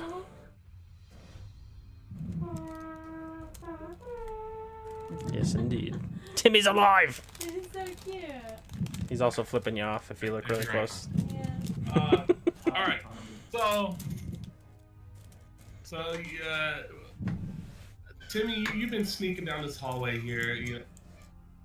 Peeking around here. You're not seeing anything, but you do hear clomping coming down the other end, and you see a halfling appear in the corridor here. At the same time, Rurik, with your clomping, you get the attention of this bugbear, and it comes out of this room right here. It was just in, and it looks towards your guys' direction because it definitely hears you guys. Not me. Ephraim, remind me, you have heavy armor, don't you? Like chainmail? Yeah, I'm chainmail. Okay, so you get disadvantage on all stealth rolls? Yes, he does. No, I think last time chainmail didn't count for that. It was. Yeah. Oh yeah, I think the next level up would be it. Like the plate mail? Yeah, chainmail shouldn't. Scale mail. Scale mail is the one above it that starts. It goes ching, ching, ching, ching every time you take a step. The bugbear comes out, and I need you guys to roll for initiative. You three, well, yeah, you three up here roll for it. Hold on, stop. Let me clear these stupid things. Okay. Critical fail. What the what? 0? How'd she get 0? Oh my. No, I didn't. I'm sorry. Sneaky's gonna beat some people up. Take mine back to 1. So that's why you just click on your character icon. Then at the where's the button for you guys at? Bottom left. Bottom left, you'll see a button saying Initiative Roller. If you do that, it'll automatically add you to the chart and everything. And does it like theirs. Yep. Just make sure you're using the pointer, not like the ruler or any of the others to select it. Yeah, you gotta select the character first. They'll add you manually, but. If you click it, they will come. Glarg. Oh, wait, okay. You're still first, so it doesn't matter. All right, so Timmy, you see them coming down here. So you're first here. What would you like to do here? Glarg comes out of this room. You don't know Glarg's out there, but you see them become alert to something.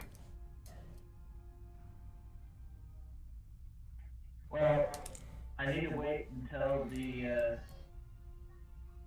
bugbear is in a better position. So I'm gonna, I guess, wait stealthily.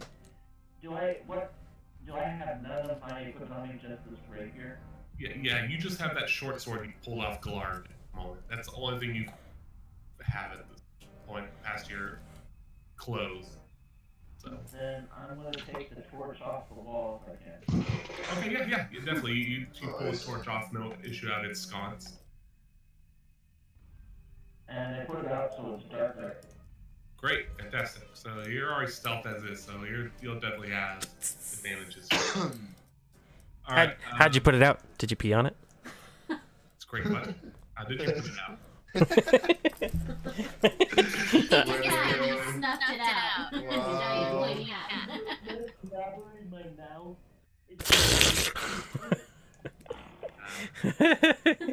Using his tongue. Okay, or what is it? The blown raspberries, blue raspberries. All right, Glarg. Glarg's turn. Glarg's here's the clomping, comes out, and because there's not much cover where you guys are at, guys right at the corner there, and he comes charging your guys' way. And he swings at you with his Morning Star. 8 hit. Nope. Great. No. So he swings at you, but he's tall enough where he gets caught in the chandelier stuff, the lighting up there, and it gets hot, hits the metal, caught and hits the metal beams up there. It bounces off without him being able to do what. In the back of our minds, we hear the song, "Ah, Clark wants to swing at the chandelier." At the chandelier. You see the bugbear charging at you, and attempt to attack, but it kind of can't hit you anywhere. So what would you like to do? I'm going to try and charm the person. Okay. She's so charming. I think it's disadvantage because we're in combat. I don't know. I think you're right. It says something at the beginning of it. There's something about resisting.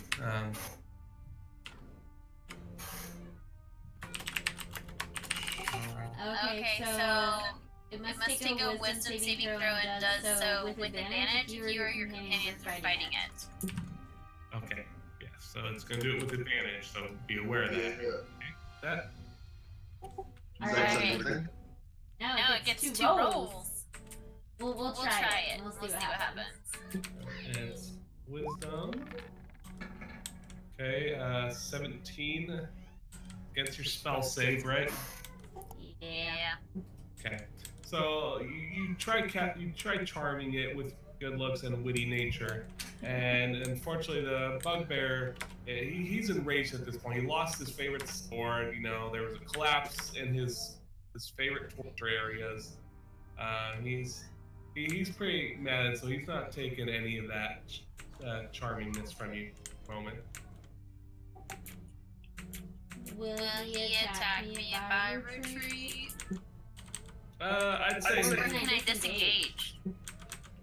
Yeah, you can disengage because that was a cantrip, right? So. No, that was a spell. Oh, that was a spell. No, then, because that'd be your action, unfortunately. Oh, right. You have a bonus action. Okay. So you can run away. Then he will have an attack. Of opportunity. That's right. Alright, let's do it. I'm gonna stay where I am. Okay. Rook, your clompiness brought this bugbear upon you. Can I move this way? Yeah, you're fine. That's enough. Can I hit him from there? Yeah. Okay. So let's attack the guy with my mace. Can you roll that for me? Yes. He asked inquisitively. Why don't you have your character sheet up? What are you doing? I'm upstairs. I had to let my daughter out. Sorry. Oh. Dang it. Alright. I have it on my phone. I'm watching it. I can't roll. I don't know. Alright, so you at the bugbear. He sucks in his midsection, quite a large midsection. So he's impressive there. He swipes past it. Back. Wait, don't I get advantage? Wasn't his sword like stuck or something like that? His weapon was stuck in the rafter beams, whatever, but that wouldn't cause advantage against dodging. Sorry, no reason for that. All right, Timmy, you hear the commotion down the hallway. Now a dwarf and a halfling engaged in this the bugbear. What would you like to do? Alright, I'm going to nerd rage, sneak attack this guy from behind. Okay. Engage the other. Yeah. Alright. I don't know how sneak attacks work. Instead of just advantage, right? I get a plus 1d6. Yeah. To damage? It's his damage. Nice. Okay. So you are stealth, you're good. Is it an automatic hit if it's stealth? It's basically like a critical hit, I'm pretty sure. Yeah. Alright, so you got your attack there. So 13 against armor class. So unfortunately that is not hit. Oh crap! Oh crap! Oh crap! So you go sneaking up to him, and maybe because of your blood loss or your weariness after being tortured for so long, you try swinging at him, but it just goes swishing by his side as you stab, and he doesn't really notice this because he's engaged with the two in front of him. So fortunately, it doesn't do anything though. So he doesn't notice you just yet. So wait, does he get the 1d6 or 1d6 added to his 13? No, it's his damage. It's his damage. I should have. Is there like there's not like an advantage or anything for sneaking, is there? Well, that's your. What did you not hit? No, he didn't hit. So. Man, that sucks. Joe, why were you dying 5 times? Don't know how that even popped up. Oh, I'm trying to think here. I'm playing with the buttons. Yeah, no advantage at this time. Just go with that. Alright. I wave my sword in the air bravely. Like you just don't care? Yeah, like I don't hit anything. Looking for this sucker! Alright. Bugbear, dodging out of the way of Rurik's blow. It pulls its mace back down, and it jabs at Rurik this time with it. That's meant to be normal. Left value again, 9. Well, that's fine. It doesn't hit. Okay. He jabs at you with it, and it just clings off your armor. He didn't have enough strength behind it, so he didn't do anything. And he goes to back away here because he's frustrated by being caught in this underneath this thing. So he backs away here to get a bit more room so he can use his full strength here. Becca, go ahead and do an attack of opportunity. Okie doke. Shillelagh! Just kidding, you didn't cast it. And I don't know what all this is. Wait, can I cast a spell, or does it have No, to it's be a reaction. Unless it's a reaction spell. Yeah. I don't know which of your spells are reactions. Otherwise, it has to be a normal reaction. Alright, 1 action. Yeah, if they say 1 action, then they're an action. If it says 1 reaction, they don't take a reaction or Okay, action. let me look through and see if any of them are real quick. Joe, what are you doing? 1 bonus action? Just testing stuff.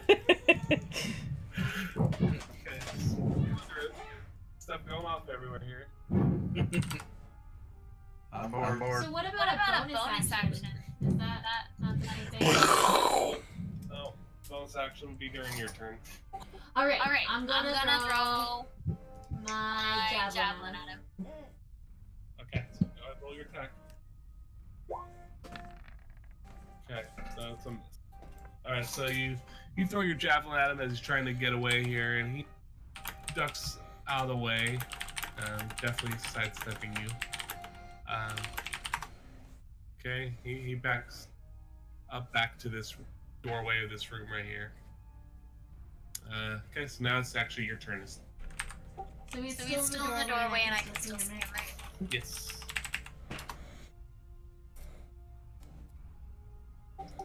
Alright, I'm I'm going to do a poison spray.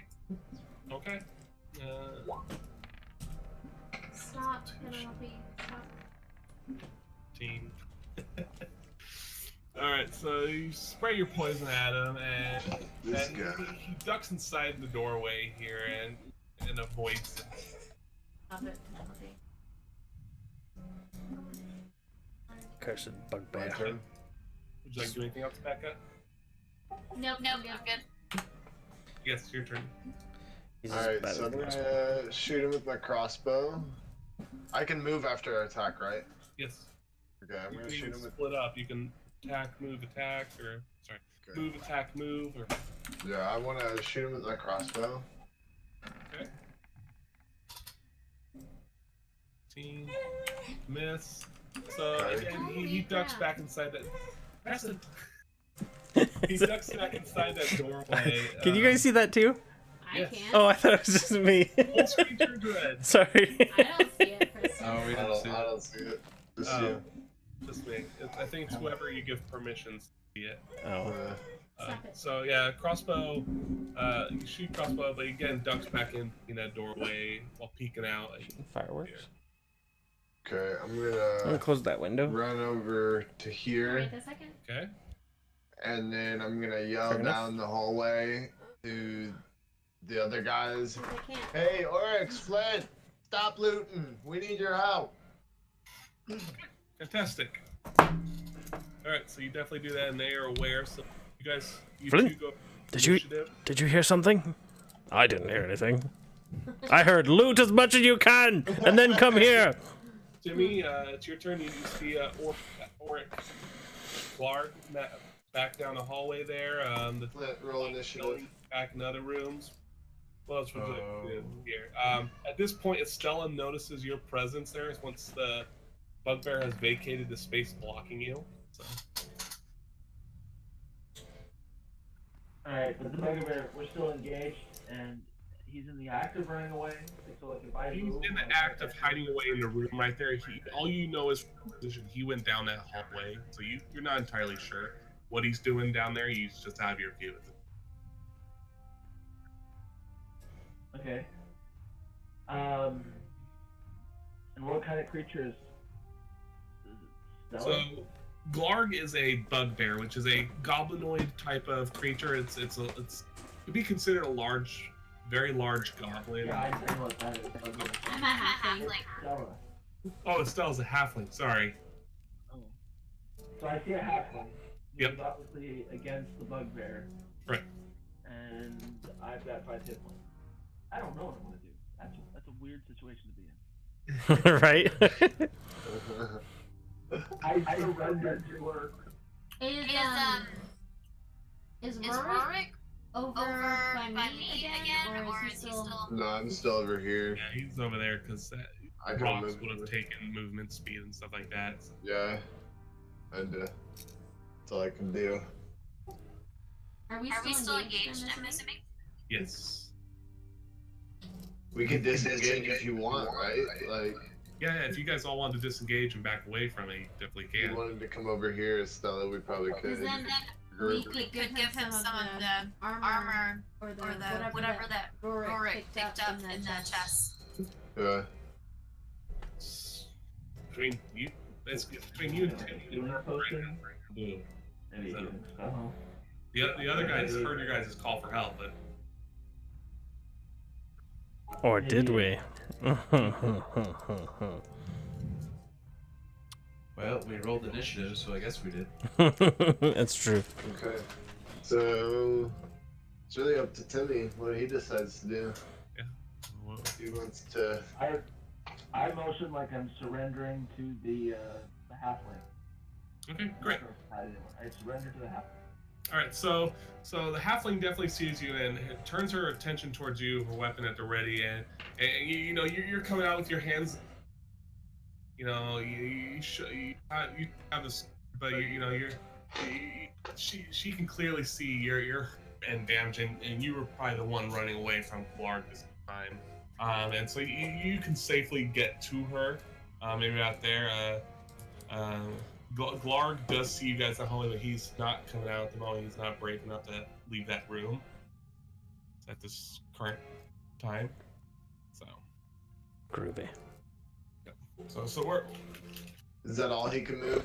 Can we go further? No, I mean, so we're technically paused in combat at this point. If you guys aren't Right. chasing after, so you guys keep going further. If you guys, I don't know what you guys want to do. So you guys need Okay, to. so really we're out of combat. We disengage basically. Okay. Does anyone have a weapon Okay. now? Okay, so. I So want why don't to. you guys come up here and let me help you guys get up over these rocks, so we can all get up over here. Okay. I'm gonna finish looting with Flint. Okay. So Estella and Timmy, you guys meet up with Rurik over there, and he definitely helps you guys get up, and you guys haul down. You carry him, or you help assist him down to the end of the hallway where everyone else is. Oryx and Flint, you guys heard the call, but you didn't get get going very far before they came back. So Shrug my shoulders. Right. You guys can definitely loot right now if you'd like. Is that what you two want to be doing? I look at Flint. I shrug my shoulders and I go back to looting. Timmy, I see that you're quite naked there. Here, take some leather armor. Well, as long as I'm still capable of moving, I guess I dress myself. Yeah. Yep. So you don this leather armor. This is your specific set. Happen to be in that crate. This is my armor? No problem, man. It's gnome sized. You owe me one. So you get the armor on. You still have your short sword. Nobody has the weapons at the moment because they're still in the crates over there. Well, what does he need? Maybe I just so happen to pick it up. Rapier and so rapier and originally I had a stuff. handheld crossbow, a couple of daggers, generic kit. you could tell him that. Well, we can tell him that we saw weapons in the other room. If you wanted to go, we can show him the way. Okay. So you three go off into the room and start searching through the crates again to try and find the remainder of the gear. You're able to find his weapons. His adventuring backpack happened to be shoved in the corner in there, and all his other tools and trinkets he has. So while he's still beat up and battered at the moment, you know he does have the grateful items of adventuring and good doing, right, Timmy? Right? So he has all that stuff. Oryx, while they're busy dealing with this newcomer who you haven't really investigated yet, you and Flint are going through these chests here. In your chest, Flint, you find 7 quartz crystals. What? Quartz. Q-U-A-R-T-Z. Oh, quartz. Quartz. You find 7 of them, varying colors, ranging from white to yellow, and a few shades in between there. You find 1,300 silver pieces in a large sack. Yeah. Ooh, be 50 skinny. gold pieces in a smaller pouch. Oh, And, slow down. sorry, You said 100 silver? 1,300. 1,300. Okay. Let's see. A lot of silver, a lot of weight to that. So it's maybe 50 gold. something. Yeah, 50 gold. So the 1,300 silver may be something you split up because that's a lot of weight. It probably weighs about 20 pounds, maybe more. I don't know what the weight is for that. So much for our treasurer. I'll tell you in your Just kidding. character sheet. how much it weighs. I'm at 202 pounds. Okay. Yeah. So Well, not everything has weights. I don't know what weights are yeah. for some of the stuff I have. Like 19 blueberry pies. You've already eaten half of them. I suggest why don't we Those eat are pound, blueberry pie? yeah, those are a pound each, and they take up all your space or make a mess. So be aware of this. You gotta be reasonable with what you can carry. So We'll just eat the blueberry pies. additionally, You just inside keep throwing stuff at me, and I don't know what to do with it. Additionally, inside the chest, well, you find some places here soon. Additionally, in the chest, you find a net that feels very strong. It's like a silken net, and so whoever wants to take this will be. It's a net +1.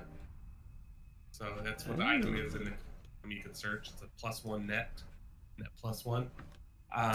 So it's a very enhanced net. You can lift it quite large. That it weighs very little, but it's very strong. So just be aware of this. So however you guys decide who gets this, you can discuss. We'll divvy it up over the campfire in a have to moment. have great strength to wield it, or is No, it? no, it's just like a normal. Well, if you put a lot of weight in it, does the weight, like, is it still really heavy? That's 3 pounds. Yes, it doesn't reduce weight at all. It's just Gotcha. an enhanced, almost magical She net. sees herself in the But you guys don't know this at the moment. It's just Right. you just know it's not your average fishing net, but it's better than that. So She's examination in the Kristen. future. This is all in the chest that I'm looking at? Yes, this is your chest. Okay. Now, in Preston, in your chest, you find a small snapping turtle. It broke up. Small what? Mechanical snapping turtle. So it's like a wind-up turtle that when you wind it up, it crawls forward and the head snaps a bit. So like a clockwork sort of Yes. construct? Yes.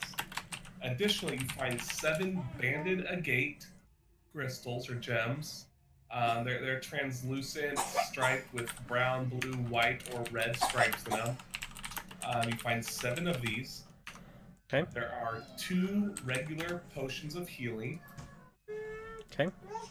There is Amen. a spell scroll in there, a rolled up spell scroll. Okay. And then 2,100 copper. 2,100 copper. Okay. You guys have found this. You guys discuss what you want to do with it. Okay, yeah, I'm immobile if I pick up all that copper, so I'm gonna holler out there and be like, "Hey, you know, come in," and then seeing a dwarf decked out, or I'm sorry, not a dwarf, a gnome decked out and stuff, I want to draw my daggers, thinking it's someone else. I'm just gonna walk in like. Who goes there? Hey, how you doing? Good seeing you. Who goes there? And why do you have blueberry on your face?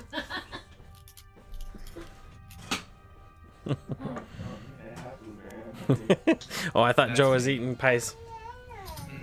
I had blueberry all over. Okay. I smashed my shield had a blueberry pie in it. You know, state who you are, or I would be forced. My large friend here would be forced to attack.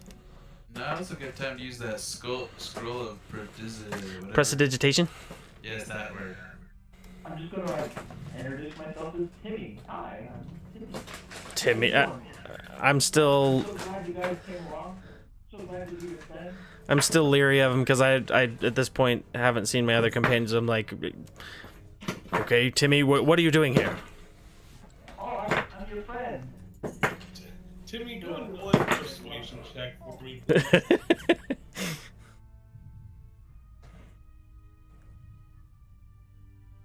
And at this point, I'm closing the chest and dragging it closer to me. So as you close the chest, I am, with distrust here. He's telling your friend, and you believe him. You believe he is truly your guys' friend. Okay. For whatever reason. So I slowly open it back up and I say, okay, how did you come to be here? You guys just freed me. I was a prisoner being tortured. Look, it's cracking up pretty good. Okay, I see his stuff. I nod my head and I look at Estella in the doorway, looking for confirmation. Before you were captured. Yes, Timmy. How did you get captured?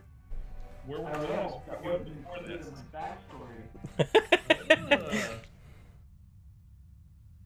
Amnesia, I huh? was Wow. already executed. Amnesia. I don't say that. I I don't don't know buy how I it. was captured. I woke up and I was in chains. Okay. But I hate it when that happens. Yeah, and I look over to Estella and I'm like, you're far too trusting, Lady Estella. It is what it is. So I'm gonna start helping myself to the treasures that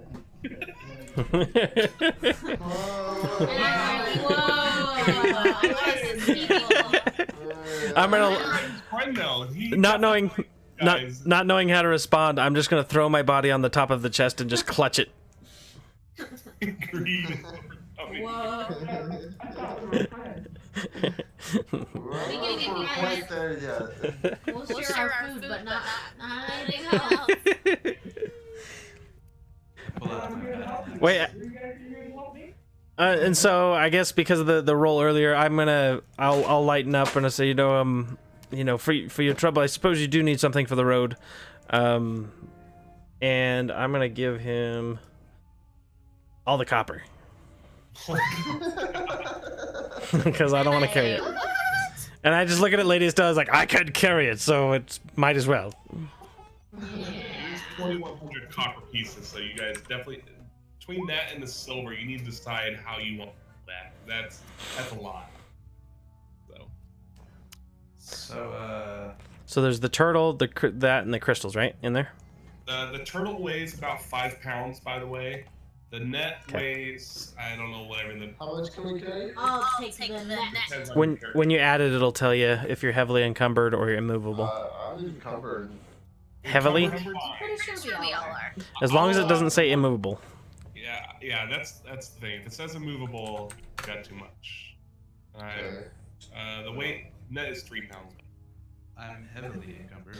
Trust me, I'm a woman, and I am heavily encumbered all the time with purses. And where there's a will, there's a way. You can get your crap. If you want to get your crap somewhere else, you can get it there. Oh, and I stop. I'm adding weight to your stuff right now. So okay. I want to stop and raise my hand and oh F! I don't have my book yet. Never mind. I can't do it. Never mind. Scratch that. Belay that order. And I will show Lady Estella and the others, and I said, of these crystals and things. Hey, I am a man of refinement and literature. It doesn't matter. Lady Estella. 9. I definitely don't think so.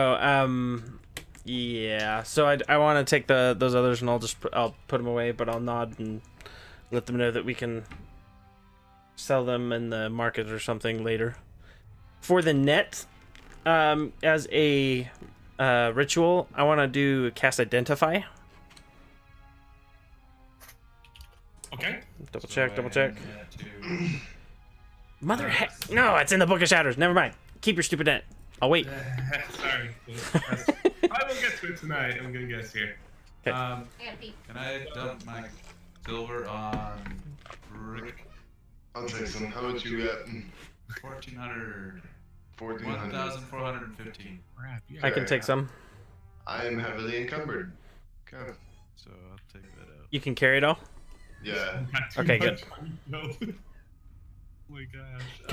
Can I snake? So I haven't been decided who has the net yet. I'll go ahead and take the net if he's okay with it, and I'll tell him I'll identify it later. You guys determine yourself. Are you? Oh no, you can't identify. So I give the net to Orders. I'll tell him that Can we do like a history check or something on it? You can. Do what? How about whoever's got magic ability, do an Arcana check on it. So. You and me, baby. Get out of here. He hands me the net, and I hand it back, and I say, "Looks like a fish net." I take it. And you definitely can feel this has. Wait, let's see who gets that. Okay, so you and Becca examine it, Ephraim, and you guys definitely tell between the two of you this net is magical in nature. Why it's magical, you don't know. You just know it's a pretty magical net that is stronger than normal, made out of some semi-magical materials, some kind of magical spider, silk, or something like that. In nature, would I have, my deity is nature, would I have any additional knowledge about said net because of that? You don't know. You just know it's made out of some magical spider silk, some kind, but that's about as most you can determine. Okay. So. I dropped the hide armor on the ground. Okay. Hide armor. Yeah, there's 3 pieces. How is that compared to chainmail? Less. It's less. Okay. Much less. So for the who's pocketing the net? Thought that was you. Okay, I'll put it in my satchel. I really don't want any extra weapons either. So does anyone want any melee weapons? What do you got? What do you want? What does a lot of damage? Let's see. There's a great club that does 1d8 bludgeoning. It's a two-handed. It's 10 About one-handed. While you guys are discussing this, you guys have been divvying out these this money and everything, and our sneaky new gnome friend has been, he's casually helping himself here. You guys are too busy nosing. He's gotten a handful or two of gold out of the pile there. What? So, Attaboy. so Are you sure I don't notice? Because I'm pretty perceptive. I was gonna say, doesn't he have to like roll like a Passive perception. He's been rolling, so don't worry.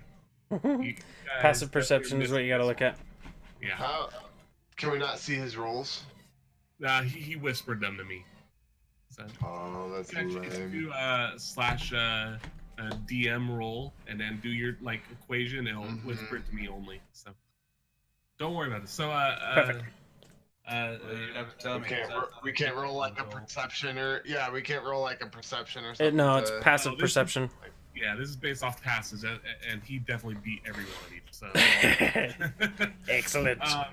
yeah. So Out of the gold pile that Flint has. right out Okay. of the gold pile flames pay up. So Okay. So Timmy, add 15 gold to your own inventory, and Flint take away 15 you added. So as an FYI, Sneaky, they've designated Flint as the team Treasurer. all the gold basically. So So if you want to pickpocket someone, he's the guy to do. That's right. I'm just kidding. remember, they're friends too. All Okay. right, so you guys have been divvying this up, and we're gonna go ahead and call it at this point here. So Remember, I have a big axe. He wants to ask you a question.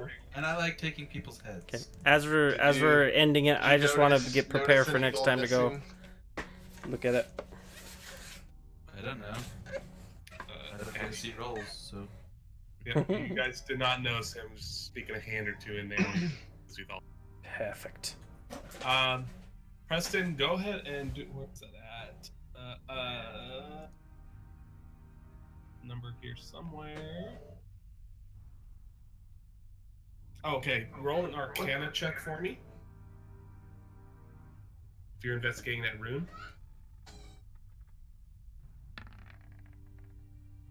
Okay, great. So, from what you can tell, Preston, this is you've maybe read this rune before. It's a rune of teleportation. You're not sure where it goes, but you know that in toning the rune name that is basically in the rune letters there that makes this symbol up, and by touching it, it'll teleport you to wherever it goes. So I'm gonna queue up my action for next time we play. Is that right? Because you said you were stopping. I'm gonna queue up my action. I'm gonna be reaching out to touch it just before we end. Are you gonna touch it? Is that what you want to do? You want to try and activate it? I'm gonna be looking at it, licking my lips, looking behind me, and reach out for it. Yes. Okay. So because you know the magic and everything, how to activate it, go ahead and do, and you whisk off into this room here. And you Can it make a sound like BAMF? right. So you guys hear a crack of energy from what was. You don't know what heck happened, but all of a sudden he's gone from your guys' area, and all of a sudden he appears here in this area. Here. Oh my. And with him, surprising him, or surprising each other as you pop into existence here, you see the necromancer in this room.